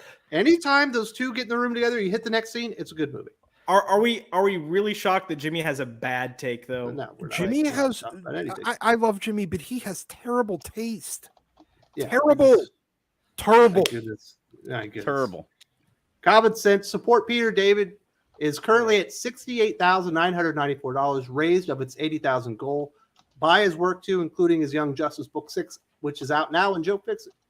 No. Absolutely support the creator. He is a fantastic writer. He's really at the top of his game right now, which is really bad. If you're enjoying what Peter David's been contributing to Marvel, go out there and support the GoFundMe. If you can, support his work because you're going to be reading great comic books, and it's good to see that people have been out there and trying to help out. They've almost reached their goal. Hopefully, they'll be able to double it here within the next few weeks. Yeah, I wish that the Big Two would put out like a tribute book, not a tribute book, but a greatest hits type of thing, and then use the proceeds from that. They could do that possibly, but the next thing we'll hear from them is, unfortunately, it'll be one of those, RIP pages in one of the comics, and that's not enough, right? It's terrible, Jim. Yeah, it's terrible. Yeah, it's so terrible. It pissed me off how they did George Perez. Yeah, I did not like that at all. I was like, wait a minute, how all the stuff he gave you, you couldn't get together and get. And the one argument is that they made millions upon billions of dollars for the companies in these movies, but this is just talking about just basic healthcare problems. This isn't, giving them millions. Yes, just print all of his Hulk run in facsimile edition. Yeah, monthly. And give him a part of it. Yeah, this is what Ideator says. The recent gatekeeping against Indies Comics Gate has me thinking there should be a boycott against mainstream until the That's another activists calmed concern. down. Yeah. I'm assuming he's talking about the Indiegogo shadow banning. But yeah, and even that though, you're talking about activists. Where are these activists when it comes to something like Peter David? They're worried about people saying that a show is bad and will go on and on about it. And that's what Jerome's whole deal was about. Why don't they center on real problems? Yes. Actual They're problems. gone. They're gone. They disappear. Yes. I think what Ideator is referring to is there's a creator that's technically falls in the comic skate category that just got blacklisted and banned from a convention. Yeah. For essentially doing nothing wrong. As far as what I can see or know, they didn't do anything wrong. Someone just called them out as being comic skate. And because of that, the convention, and this person volunteered for the convention and has done so for years, was pretty much kicked out. Yeah, look, whenever stuff like that happens, again, talk with your money. If you don't like it, don't go buy it. If you don't want to support them, don't support them. Absolutely. That's why I stopped buying comics. Jimmy is the race swap Fatal J. He's the all new, all different Fatal J. Yeah, it's pretty true on that one. Kenneth says to the Dylan chat, my power set would be Spider-Man. Spider-Man is my favorite superpowered hero. I think his powers look so cool on the page. It is the coolest. What about this? What about when you're trying to get fresh with the lady and your fingertips get stuck to her shirt or whatever? You know what I mean? It would get in the way. That sounds like a happy accident to get the shirt exactly. off. Yeah. What if you're in church? Come on. Kenneth goes in there. He's in his Sunday's best. He puts his arm around his best gal. He removes it, and her shirt comes off in the middle of church. Because his hand is horny. Well, because it sticks. Yes, I don't think it always sticks. He does go of glass. He can drink. Was she wearing a glass shirt? Down. Well, he could hold a pencil. He can also put clothes on and not be like, "Oh no, I can't get my shirt on." He doesn't have a problem typing, or anything like that. I had an image I saw when Kenneth first posted this. I saw it in the chat, and I just had an image of Kenneth being like, "I'm Spider-Man, bitch," and climbing up the wall. So I thought it was funny. I love you, Kenneth. I love Spider-Man. I just don't think he's got like the coolest power set. Climb walls and shoot webs out of your arm. It's more of the story for me. I'm with you, Wes, when it comes to Peter. It's his stories. The stories are great. A lot of them. Who's got a good power set is Storm. Controlling the weather. You can do a lot of stuff with that. You know what I mean? Yeah. Freak out the neighbor's dogs. Yeah. Ruin fucking football games and stuff. You can have a lot of fun. Ruin football games. That's what I ruin your biggest enemy's outdoor wedding. Exactly. You can cause a lot of mayhem with that one. I don't know. I mean, hey, Spider-Man's great if you want to climb up walls and shoot out webs. I'd say go for it, but you might accidentally remove the best lady's blouse at the church. And additionally, with Storm's powers, fucking prove I did it. It's just the weather. Fucking prove it. I didn't do shit. I didn't cause that typhoon. I didn't stop it, but I didn't cause it. I don't know how it is. Sorry. He said he's going to find Jimmy. Well, good luck with that. I think you're in a different continent, let alone country or state. But Jimmy's a friendly guy. He'd probably take you out for lunch or something. He probably would. Let's go get a sub. You know what I mean? A little Subway sandwich. Yes. I mean, remember when Subway was good? That's another conversation. Hey, it's still good. Depending on which one you get. It's all pre-Jared. Yeah. Oh, yeah. I can't eat Subway after Jared. You're right. Yeah. All right. Well, speaking of Peter David, obviously one comic book lately has been taking liberties with his Young Justice run, and I would say disparaging the work itself. I've been having a difficult time here, Josh. I'm coming up with my 10 worst comic books of 2022. We're at the end of the year, and I can't decide which is worse: Young Justice, Dark Crisis, Young Justice, or Tim Drake Robin. And it feels like Megan Fitzmartin's number 1 or number 2. It's amazing that one writer could write the 2 worst comic book series in a given year, and I think she's done it. Which one's actually worse in your opinion, Josh? Look, I love Tim Drake, and part of her problem is that she just completely destroys characters. Mm-hmm. But I would say Young Justice because she's destroying multiple characters, including like Sophie's Choice. Oh my God, yeah. Look, they both suck. So number 1, number 2, the answer is yes. The message is loud and clear. You suck. Hey, number 2, Tim Drake Robin, it sucks, and you're sucking with him again in Young Justice, but you're also killing Bart and Connor and everyone else. Yeah. So She is the more honest version of Jason Aaron. They both fundamentally she's the more honest one that doesn't lull you into the idea that it's a, you know, oh, it's going to be an interesting story. No, she just walks in swinging that baseball bat, breaking all the fucking china in the store. She doesn't even like lull you into a false sense of security so that she can then stab you in the back. She at least hits you in the face with the bat. I don't know if that's necessarily better, though. I mean, It's more honest. Well, it's more honest. And now for you, Jason Aaron approach is better because he does manage to sell some comics until everybody figures out how he's going to shoot you in the face. Then after that, then the sales fall off a cliff. But Megan Fitzmartin just starts with shitty because she comes in swinging the bat out the door. Okay. I see. So Jason Aaron's more of a tease, is what you're saying. Yes. And Fitzmartin, she's like ripping your shirt off. Jason Aaron is Cardi B drugging and robbing dudes that she was hooking up with. I don't know about this. Megan Fitzmartin is just that guy on the street just sticking you The up. guy with the trench coat, just like that, or something. Yes. Jason Aaron is Cardi B drugging you, taking you home, then drugging you and robbing you. Both of them, by the way. Yeah.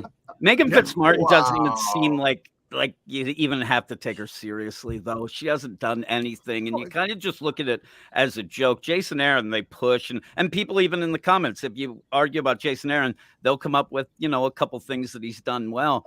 Megan Fitzmartin hasn't even gotten to that point yet, so it's not even, it just doesn't even feel like it's real. I had a guy say to me that they don't mind Megan Fitzmartin because she's not on important books, but the problem is people have been wanting a Tim Drake book, and it could have been important, and that tie-in to a big event should have been important. So they kind of like push her off as this somewhat of a joke kind of deal, so she doesn't feel as threatening until you have to read her books and review them.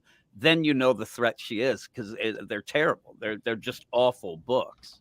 I had a customer come in, and he let me know that Tim Drake was like a big deal to this guy. Mm-hmm. And so he picked up the comics, and I'm like, I wonder if he's reading them. I know I'm not. And it's weird because you say that at points you worry, because if the Tim Drake book doesn't sell, would DC think, oh, Tim Drake isn't a viable character? But on the opposite side, these people who are supporting the book because it's Tim Drake, is DC more going to think Megan Fitzmartin's the viable entity there, and then elevate her? So it's hard. She will fail her way up. Yeah, she will. Well, so you have to take her serious. Same way we didn't take Tenny Howard seriously. Yeah, we didn't take Vita Ayala Ayala seriously.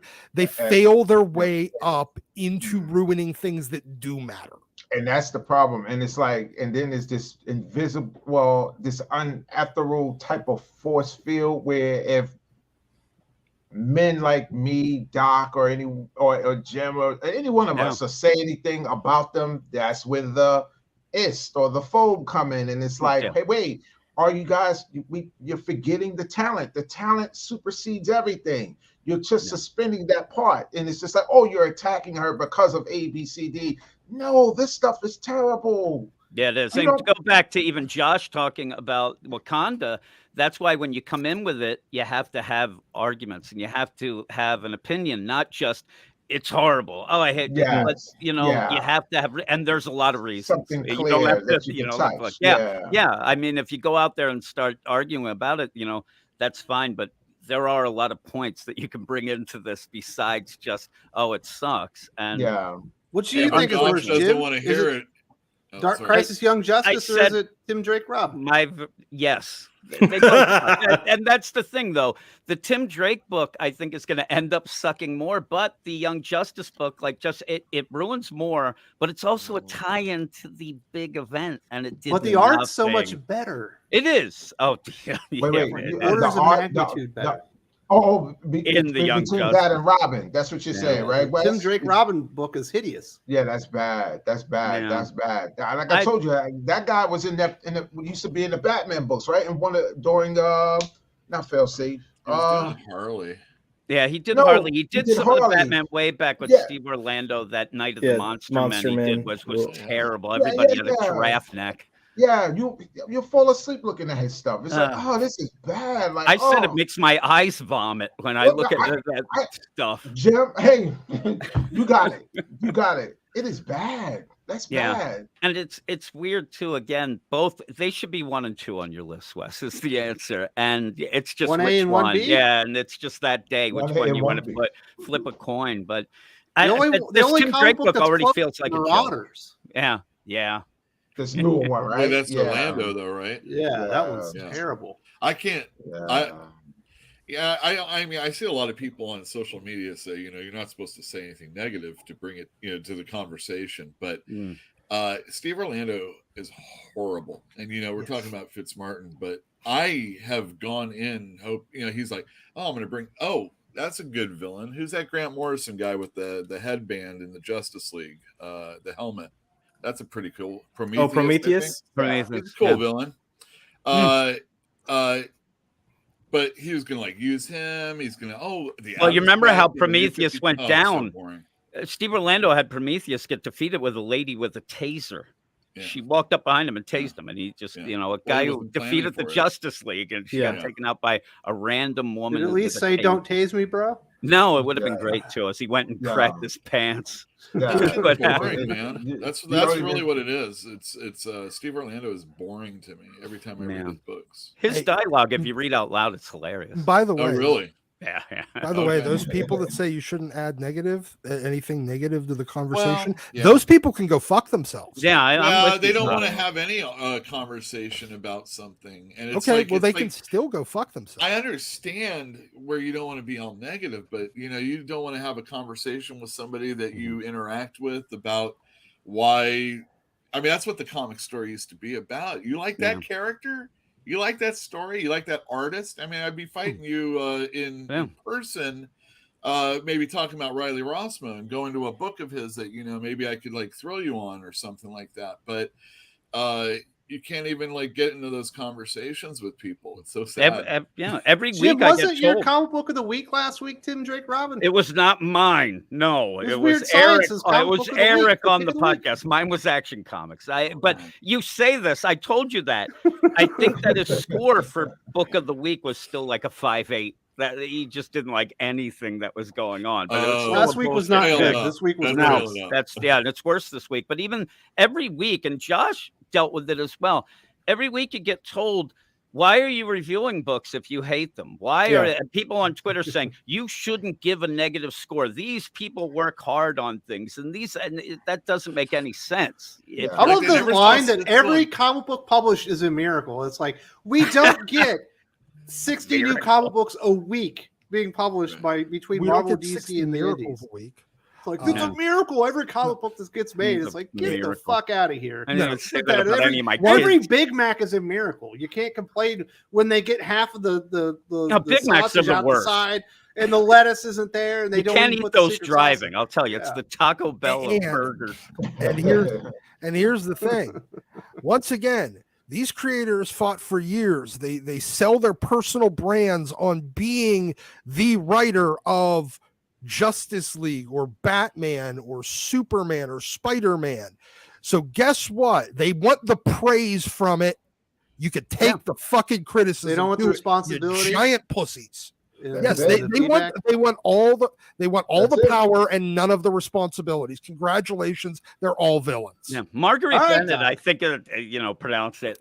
She actually tweeted me once that if I don't give her books a 9 out of 10, 9 or higher, don't ever tweet me because that's negative. An 8.9. I would tweet her every time. I haven't tweeted her. Whatever. I would the tweet her Comics Journal back in the day used to shit all over people all the time in mainstream comics. Yeah. The Comics Journal really needs to start paying attention to Marvel and DC right now because they want to get all artsy fartsy all the time, but they really need to start paying attention to this stuff because it's ridiculous. And if they had a field day back then, they should have a even better time now. When I'm reviewing books, I look at it as like a Consumer Reports back in the day. If I end up where there's a car that's going to kill somebody, and you say, well, you know what? They took a lot of time making this, and then people go out. That's how I take it. And every car made is a miracle, Jim. You can't say anything about it. Every single one. It's like a little miracle you got to celebrate. We have tens of thousands of miracles every day. If everything's a Right miracle, off the nothing's a assembly line. miracle. Hashtag Doc, what pass was your film. pick? Is it Young Justice or is it Tim Drake Robin? Which one's worse? How do you tell? For who? Doc. Oh wait, what was the? What were Which my one's choices? worse? Is it the Tim Drake Robin series or the Dark Crisis Young Justice series? I'd have to say the Tim Drake Robin series, just because I've had to read it. The other one I've gotten to skip. Wow. Well, I didn't make you read one of those. No, you didn't. Wow, Thank- man, I thank don't know why I God. gave you that reprieve. You made me read Rough. 2 issues of Robin though, and that is the. Honestly, throw this bitch into the sun. Come on, just throw people in the sun. Yes, you can. Nah. That's the solution to all of these problems. He just wants Jason Aaron to have company. That's all, guys. They can Yeah. Jason Aaron. colonize- My goodness, this week Yeah. he's fucking dropped the ball so hard. They can colonize the sun together, start a whole comics industry up there. I'm sure we'll buy it, but right from the surface of the sun. Now, you need to be positive. I'll be positive when there's a good comic book. That's why I do the best of the week. But we got to highlight the bad stuff and be like, this is what is absolutely destroying and driving people away. We need some views. Absolutely. People do appreciate the more critical stuff because you know what? When you do the positive reviews, first of all, I Right. don't want to spoil good comic books. Sure. Yeah. So the video can only be like 4 minutes or less, so I can Yeah. talk about Man. why the art is great, and I personally like this characterization. And there's a plot element that I can't tell you about that is absolutely fantastic that ties into this. There's only about so much you can do. That's why we kind of tie them into the best of the week. Yeah. But when it's a bad comic book, I don't care if I spoil all Go of to it. town. Yeah, Go to town. exactly. This is And when you're reviewing comics, it's easier to say like it's great, and then people go. But when you say it's bad, you really do have to kind of get into it and explain why. Yeah. Or and it's just there is no real great comics journalism besides YouTube and channels like this, and some things, but most it's just fan service, cheerleading. Oh yeah. Oh yeah. Which ends Yeah, up you can tell a lot of lessening these people everything just else. want to like be email friends with the writer. That's it. They want to go to some picnic or something Yeah. that never happens. My goodness. We do have some super chats. Let's see what we have to say. Travelogues. Fitz Martin gave me an idea, the 5 worst writers of the year. Hey, Fitzmartin, No, somebody else. Steve And Aaron, Orlando I would guess. be up there, real high. Rads. T. Franklin, Clunrad, absolutely. There's some bad stuff going on right now, but Yeah. I could think probably that- do the top 5 worst writers of the year. I'm definitely going to do the 10 worst comic books of the year, the 10 best comic books of the year. I think it would be a challenge to get it down to only 5 in the top 5. The problem is Not honorable there mention. is like 45 people that all deserve to be in the top 5 worst writers. That's the problem. End of the sun. Oh my goodness. TY, bringing it home, the reality. Neil Adams, George Perez, Tim Sale, Alan Grant, Kevin Conroy. It has And been a more. rough year. Etc. Yeah. And on. Cal Lyle says Strangle Fitzmartin. I assume because it's capitalized that is a nickname. I've been hearing Megan Fitzhayton and also Megan Schitzmartin. Which one do we think is the winner? I like Megan The last Martin. one. I like Megan Fitzmartin too. That's pretty good. Anytime you use shits like that, it's great. All right, we'll go with Megan Schitzmartin. It's like the new Christopher can't write well. I hope she realizes that this is in love. With love that we would call her Shits Martin. No, it's all disrespect because of the bad writing. You're Yeah, not supposed to really make fun of a person's last name, though. I was taught that. at Oh the no, end of you the night. My grandpa told me you can't make fun of people for stuff they can't help. If somebody has a limp, you don't make fun of them for that. They have a hair lip, you don't make fun of them for that. But they have a stupid haircut, they can change that, and they did it on purpose. Can't you change your last name? Yep. Technically not. But No, legally you can. You can change your last name as long as you are not a That felon. sounds like a pain in the ass, though. As long She as can you have know like not a. gonna do She can just anything. go by Megan or something, you know. Yeah, you're right. This is Or Megan the Stallion or pen something. name. Let it- She's a writer. There's this thing called pen names. Sure. Yeah, this yeah, Plus, this, it Stan accurately Lee was describes the one. writing. yeah. I'm about to say that he changed his name, right? No. Stan Told Lee you she was could his get pen better name. at writing. And you don't have it. Megan But he had a- Fitzmartin, it is. All right. Cal very Bile good. also says, Josh, does Shitsmartin have a fetish for gay friends? Maybe, I don't know. You should reach out. Maybe No, she's in Texas soon. I'm good. I'm You're filthy with Yes. I don't think she would like me as a gay friend. Oh my goodness, Josh, you're not the best gay pal ever. Carrie Nerdy Crate says, "Who's worse, Fitzmartin, Shitsmartin, or Tom King?" And it's easily Shitsmartin. Yeah, Tom King is actually somewhat talented when he needs to be. Common Sense says Shitsmartin is an entitled egotist who only does research from wiki pages rather than reading actual comics and erasing, storylines. Like I said about like I said about Superboy's memorial statue erases all the Titans except for Tip. That's editorial too. I mean, they'll just sit They there should and don't catch it, do yeah. anything and let her do whatever. And she's new, so she might not know everything, which obviously she shows. But there's nobody even guiding her, it seems, or any of the other writers. I used to hear stories about writers when they get to work at Marvel, getting like I don't know if it's copies or originals of like, old ass material so that they could get caught up. Yep. Yeah, I know Venditti said that he sounds read like a every dream. issue Yeah. featuring Hawkman before he started writing his Hawkman series. Yeah, I get And that's probably paid on to him, sit yeah. and read comics and that then probably write 'em, is, Jim. You're right. No.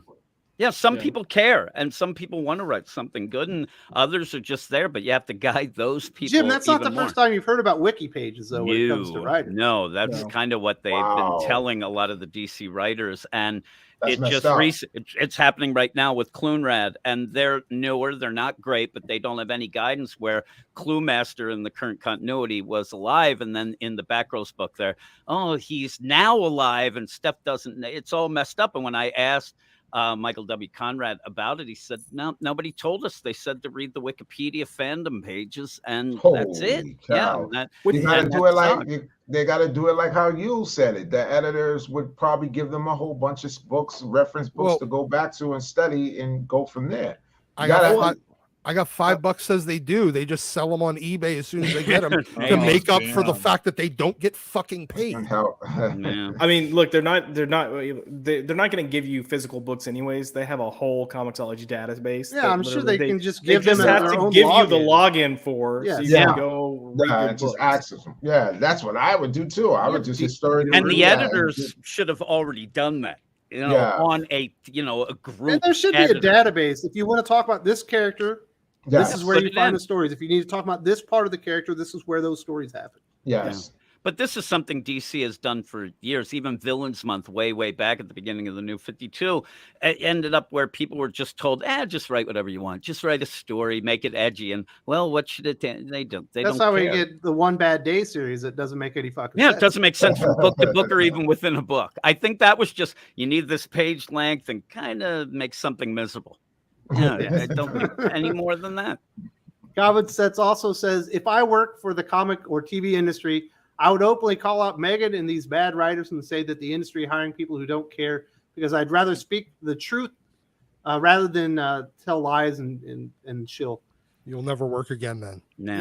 Yeah, you get blacklisted. Yeah, unless you got a plan B, you got to have a plan B that's going to support. Plan B. I've heard a lot of stuff burner behind the account. scenes from creators that I've talked to, but they would never be able to Yeah, say it out. That's in why you need public. a burner account, and you just rip them out. Exactly. You would need like a burner account. Yeah. But you know what? I would love to I think, I love to be in circles like that, just No. like how you just said, Wes, to just get that back end I story wouldn't. about those dark end stories. You I'm need telling to. you. I get that, but all you're doing is hearing cowards talk big behind other. It's not really cowards. I mean, No. when you're working for a company, it's professional courtesy not to go out of your way to go and make the company look bad Yes, and disparage your Yeah. peers and your coworkers. You just Doc. play it like Kevin Durant. Just, But eight burner accounts. Yeah, Doc, you look, wouldn't take that information from a creator that you like, and he give you some back end story that will honestly, probably make your eyes pop a little bit. Like there are a couple of rappers I've been in their house, like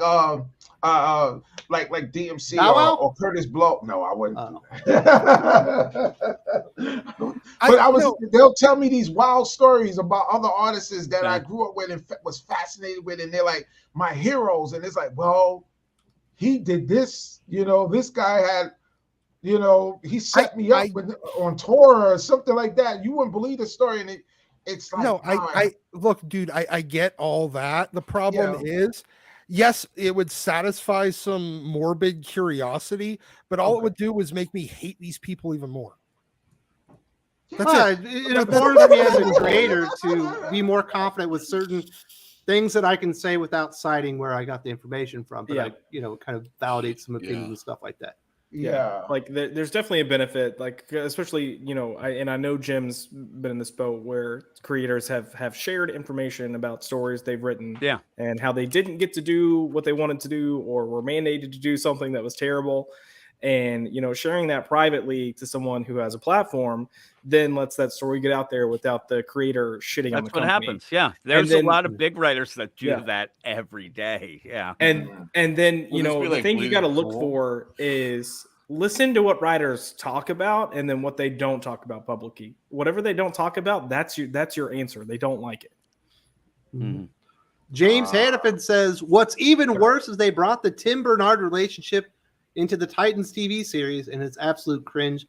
They're really going hard in the paint to make this relationship stick." I believe it's also in the video game, right? Isn't it? It is.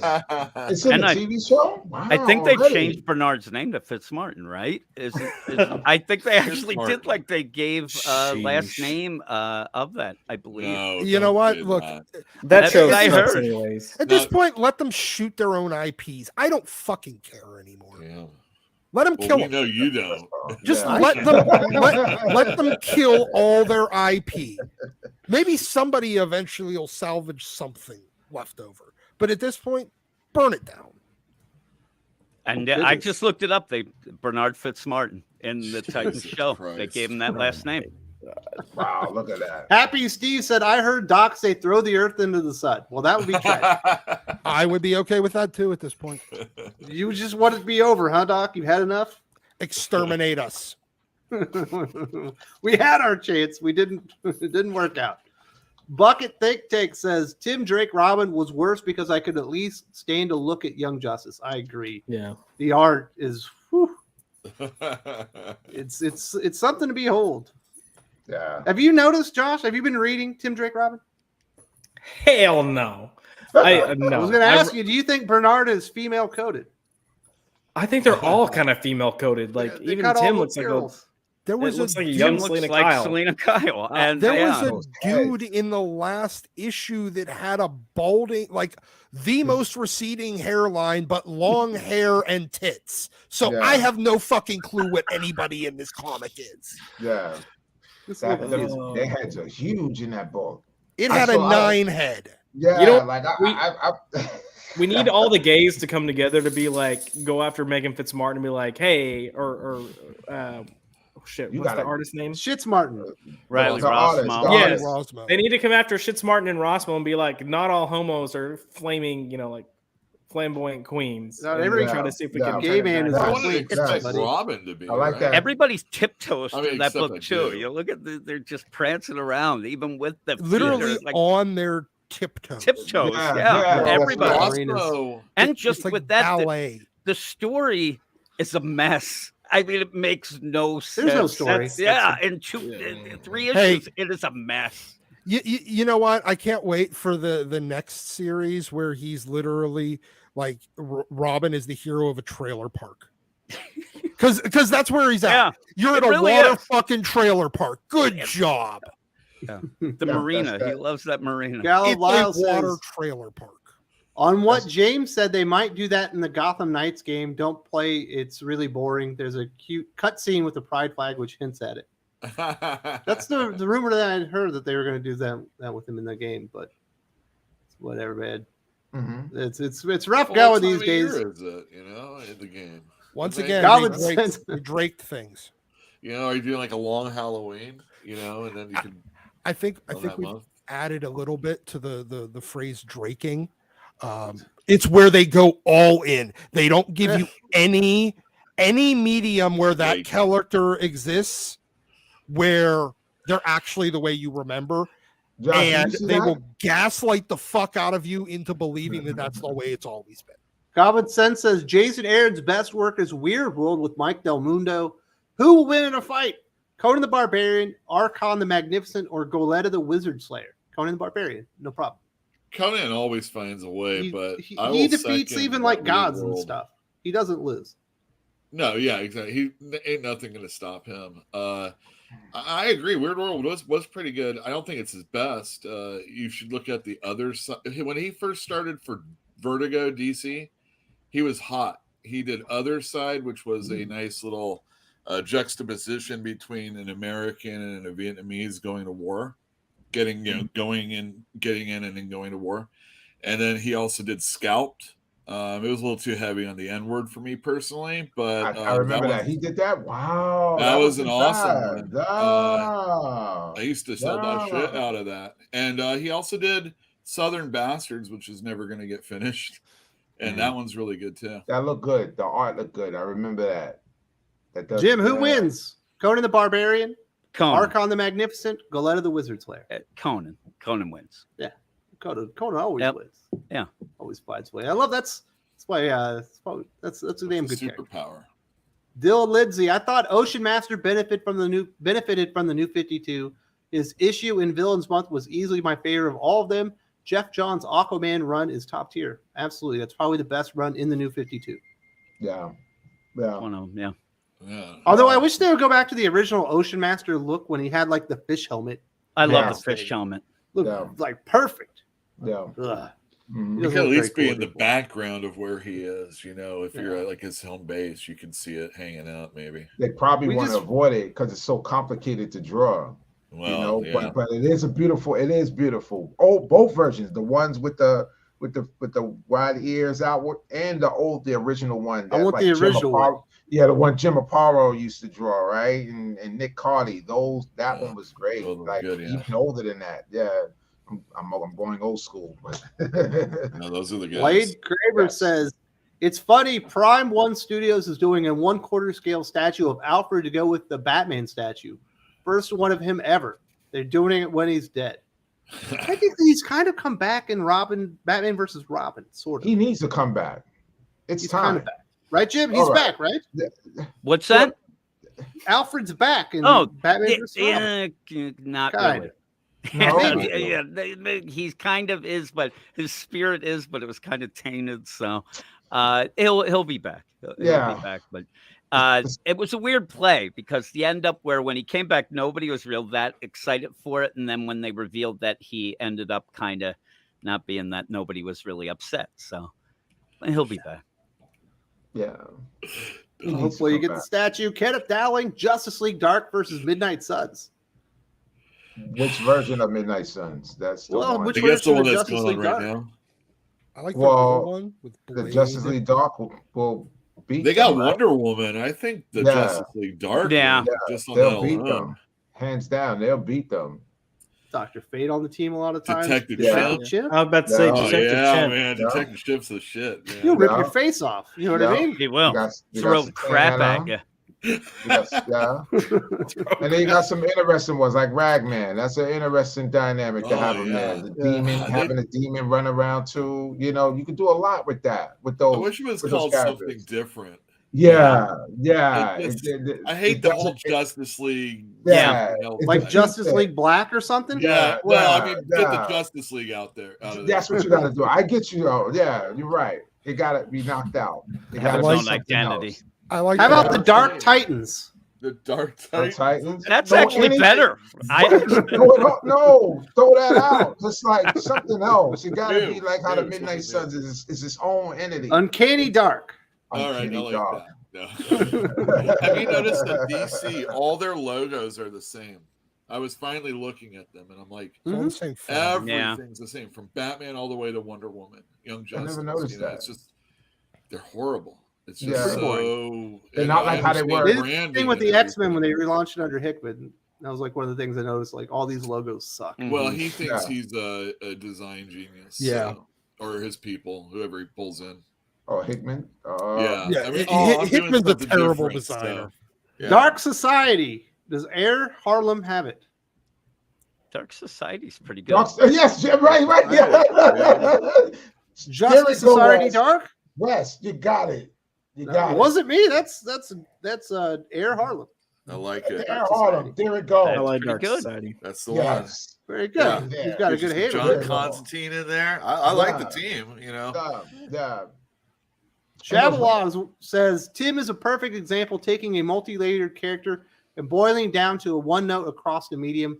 Bernard's boyfriend. Yep. They Pretty did much. the exact same thing to Tim Drake and Bobby Drake and Drake. John Kent. Drake Great, yeah. and John Kent. And John Drake. They're all just named Drake at this point. Well, it's Drake in it, right? Yes. And yeah, they boil him down to one note, just gay, no other personality, no other interesting things, give you no place to escape to get the version that you actually like because they do it the exact same thing in all mediums simultaneously, and they pretend like what? It's always been this way. What are you talking about? They do the same Gaslighting thing in motherfuckers. Strange World. Like the kid that's in there, he's perfect from the beginning, and by the end, he doesn't change whatsoever. Like he's the same character at the end from the beginning, but he's introduced as gay, yeah. and then the dad is the one that changes, Yeah, and it's accepts woman his dad, storytelling. and then realizes he was too hard on his son. But the one character that's supposed to be the protagonist, nothing happens to him. He's just the Really? guy. the whole Yeah. It's Captain Marvel. And in comics, yeah, when people introduce a new character, they are nowadays, everything's perfect. You have no journey. But when people The get world on that has to character change like around Tim them. Drake, they act like that as well. They don't end up where any journey before is just wiped out, and they just go with that one note deal, and it's a shame. Well, they keep the character remains the same. The world around them changes to Everything convenience changes but that the character. Yes. Yeah. It's not really how it Yeah. works. This is what Common says. He says, I thought of a new name to replace JSA Dark, Duskateers, Citizens of the Twilight, Wonders Occult, or the Divination. Thoughts? Divination isn't bad, but I still like too- Dark Society. Too wordy. No. Yeah, divination. Divination's wasn't too much of wordy? just witchcraft. And It- leave different- Justice Society alone. JSA, leave them alone. How about That's the it. Craft? Just Okay. Duskateers makes me think of Mouseketeers, so that's a Yes. no. And No. Citizens of Twilight just makes me think of those god awful Twilight books. So They're that's a no. sparkly. So you You got like that. the movie? Did you like the movies or the books more? I didn't read the You books. said- I hated Josh, the movies. Josh, don't. You say watched all the anything. movies, but you Wes hated is them, setting huh? you up. Wes is So- setting you up. The books really Did you developed have Bella the more. same thing that happened to me? Every time one of those movies came out, I was dating someone and I was forced to go. Yep, My wife made me. 100%. God. Like, are you kidding me? I can't miss one of these. Like, I wasn't like dating the same woman the whole time. Yeah, Don't feel bad, Wes. I got caught with 50 shades. Yeah. 50 Yeah. shades, No. You got a case of 50 Shades? yeah. you know that 50 Shades of Grey was actually a fan fiction of Twilight. That's how it started. Oh, God. So indirectly I saw Twilight. too. Yes. Well, Did everyone else get Twilighted? Is Josh or Doc is the only one that missed out on it? no. I completely missed all of it. I think that's Hashtag missed Team it. Jacob.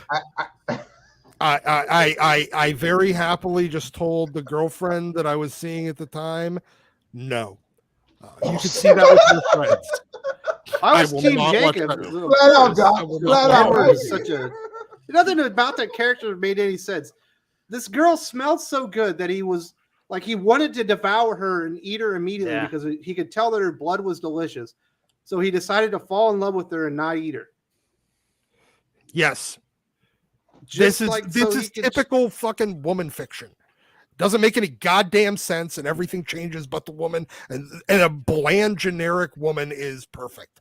Also, She's very like they generic. thought Because a it's female stalker power was fantasy. romantic. Like, Yeah. I'm gonna watch you sleep for months. Oh my god, that's so Watching. romantic. So weird. It's like You know what the only problem is? So I didn't have a girlfriend, I think, when the third movie came out, or yes, I think it was the third one. But two of my nieces said they wanted to go to it, and my brother refused to take them. And you're like, and I was on well. leave, and I said, I will take you. And that's the one where Edward goes down on her and eats the baby out of her stomach. Oh my god! Yeah, and he comes up with his fucking red wings. Romantic. That's 4. Whatever, man. That's the one I had to go see with my nieces. It was the most fucking uncomfortable thing in my life. It's like, oh god, in his chair. Like, I just want to get out of here. Gotta get. Yeah, I'm glad I didn't see that. It's bad. They're not great. It's so bad. You make it sound good now. All of a sudden, no. Kenneth Dowling. Spider-Man is faster, stronger, quicker, and more agile than any Olympic athlete on the planet. He's 3 times more agile than Daredevil, Captain America, and your boy Nightwing, Wes. Powerful but not overpowered. That's what I'm talking about. Not overpowered. He can lift up like an entire truck. I think he can lift it's like, what is it? 10,000 pounds. Tons, something yeah. like that. Tons, yeah. He's pretty overpowered. But what about when you're getting fresh? What about when you're getting fresh with your girl, Kenneth? Like you're trying to put on the moves, you're getting a little excited. Next thing you know, you're popping webs out and you can't stop yourself. No. You know what I mean? It would be inconvenience, what I'm saying. No organic webbing. Yeah, no organic. Okay, so we're going with the web shooters. Web shooters, damn it! And well, unless you're wearing, hey, you know what? He's a smart guy. Hey, if Peter, you know what? Peter could definitely make some use out of them web shooters. You could do some really kinky rope shit with that. Oh yeah. Mary Jane. That's the reason. Why do you think he kept getting these hot chicks? They're like, oh, you could do really kinky shit in the bedroom. He's super duper smart. He's humble. He's a pretty good looking guy. And he can do crazy. He's really strong for his size. Oh yeah. He is. Yeah, it does that. It does appear to be like that. But again, that's where I get where Eula's saying that from, because that's from even in the Marvel handbooks. The handbooks used to say that he was about 10 tons. That was the eye opener. That was always the eye opener for me. I was like, wow, he can lift 10 tons. Like I couldn't even imagine that when you got guys like Colossus that was doing 30 or something in that range like that. I was like, I couldn't even see Peter even lifting the Rhino, and they're saying he can lift 10 tons. It's like I just only saw him. The most I saw him do was the bus, So yeah, it seems to be he can get busy if he wants to. He's just he probably tear her apart. That's another thing that's weird about Twilight, Josh, is when they finally had the bedroom scene, she gets like annihilated. They show the bed afterwards. Yeah, so it's broken. Yeah. It wasn't just broken, man. That thing was splintered. I think we got to see this movie, man. Wow. No, you don't. I know. I'm telling you. What is going on? No. If there's any movie that anyone here needs to see, and it's going to be coming out in February, it's Cocaine Bear. Yes, dude. Yes. I was watching that. I have more hype for that than I do anything in Marvel, say 4, 5, 6 combined. Yeah. Is this a bear that does cocaine and like kills people? Yes. That's about it. Cocaine falls from a plane crashes and all these bears get into it. Drug smugglers dump their cargo and a bear gets into the coke. That's a pretty good premise. I'm not gonna lie. Yeah, dude, that's like Snakes on a Plane. It's so perfect. But it's better. Right? Yeah, it's better. You're right. You gotta see that. Cocaine bears would destroy Snakes on a Plane. Well, that trailer. Yeah, you gotta see that trailer. I mean, it all depends, right? Yeah, it was good. It was good. I was like, wow, that's must see. Yeah, that's must see.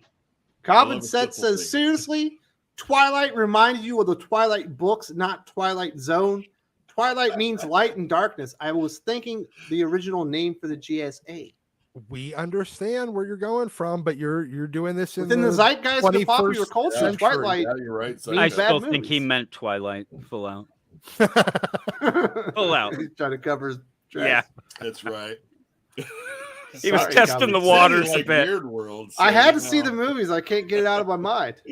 Not that it's burned in there. When I hear the word Twilight, I think really bad movie and being uncomfortable around my nieces because of the weird scenes that happened. So my bad.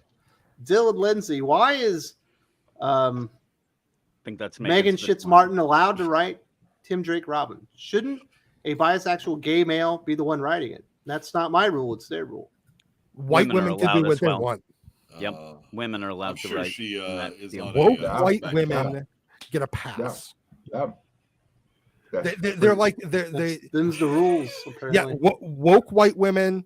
They're basically like changers. They're shapeshifters. They will pretend to be whatever you need them to be.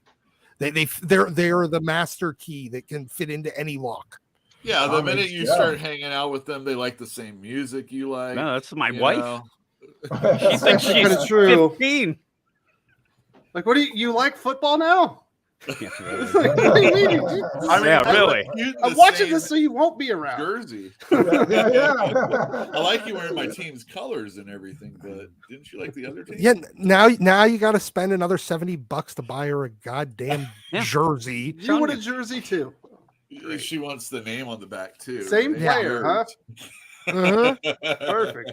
I didn't want to have my own identity here. Exactly. My wife suddenly became a Penguins Fucking fan. She was a shapeshifter. diehard Flyers fan. Yeah. And plus, she wanted one of those lame jerseys with her own name on the back, and then it's just terrible. That's an extra $50 That's to the get worst. the personalized jersey. Yeah. Hockey jerseys are expensive to begin with. My They're wife's like maiden cotton. name though ends up being Lemieux, so it worked out. Oh, okay. Oh, perfect. Oh, it's all right, fellas. I think that's the end of the show. I think we're done. We got through most of the stuff. We didn't get to the Bob Iger stuff, but I'm going to talk about that here on the channel anyway. And we got to do a lot of the fun stuff. I do want to say thank you to everybody for supporting the channel. I think we had a fun show here today. Let's talk about some comic books that are actually worth reading. I don't think we'll be talking about Megan Fitzmartin or any of her ilk. Josh, what comic books are you recommending this week? Y'all are gonna have to bear with the background noise. My neighbor decided he wanted to start uprooting a tree right now. Nice. Awesome. Good times. I picked up JSA. I did go ahead and pick up Nightwing. Maybe we'll actually finish this Heartless story. I still have to read these books, by the way. And then Stillwater. See, fuck it. There you go. Jerome, Jew Mega. What'd you read this week that's worth reading? I'm standing tall with my good friend, Mr. Josh again. Luke Cage, Danny Rand. JSA. You guys soulmates or something? You guys like think alike now. Yes, Wes. Yes. So you're recommending JSA? Yes, Nightwing? definitely. And I Stillwater. didn't read Nightwing. Just JSA. JSA I was talking from to Jeff somebody. Johns? Yeah, I love Jeff Johns. Jeff Johns is good. It's good. Very nice. It's good. It's very good. I love it. Somebody referred it to me also online. We were talking about it, and I think I read the other one shot. But I was telling him I was trying to go through some X-Men books. I saw that the patch stuff with Larry Hama. I was like, that's Logan. So I've been catching up with a lot of that stuff, a lot of the X-Men here and there where I'm at work. But I got that JSA, and I was like, wow, I got to get the other one. And somebody told me the other one came out Wednesday. So I was reading it last night. And when I was at work, and it was like, yes, this is good. Yo, will be reaching out to you online. I think I'm going to have to start picking up some floppies. I cannot do it while I'm at work. So all right. To you. Yeah, talk to me. Yeah. Yes. Very nice. Let's make your Black Friday into a better one, good friend. Yeah, that's right. Yes. Real Black Friday. Yes, sir. And I do want to give a shout out to Yellow Flash. He's recommending that you buy any facsimile edition. And I will second that one, especially the DC facsimiles, because they do put a little bit of production value in there. You have really good paper on there. You get all the old school advertisements and all that stuff. Those are great. I totally agree. I wish the Silver Age ones were a little bit bigger, though, like a Silver Age comic. I understand, but, just one of those things. We've been waiting on this for like over 2 hours now. You said you had a comic book that you wanted to recommend, but we had to wait to the end. What were we talking about? I don't remember. Oh, you whore. Did you forget?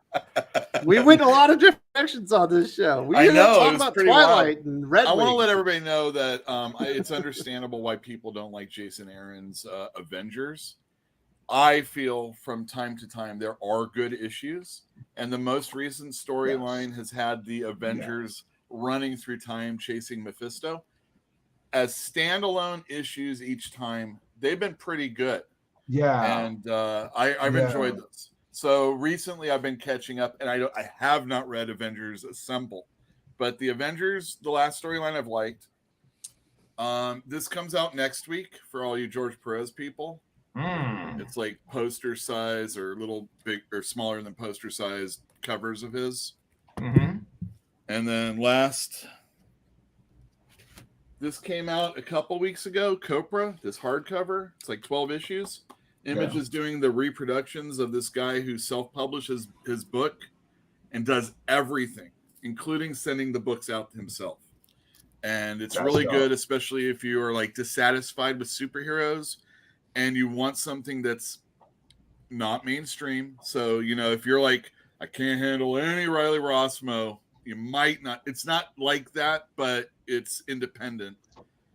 But I do highly recommend it if you're a fan of. Is it more like Riley Rossmo or Daniel Warren Johnson? Because I love one and I hate the other. Somewhere in between, I would suggest. That guy has like a Keith Griffin type of art style, right? He does a lot of different styles in it. So he's taking like archetypes of characters that you'll know. You'll look at it and you'll say, oh, that's a Deadshot character. Yes, oh, that's it.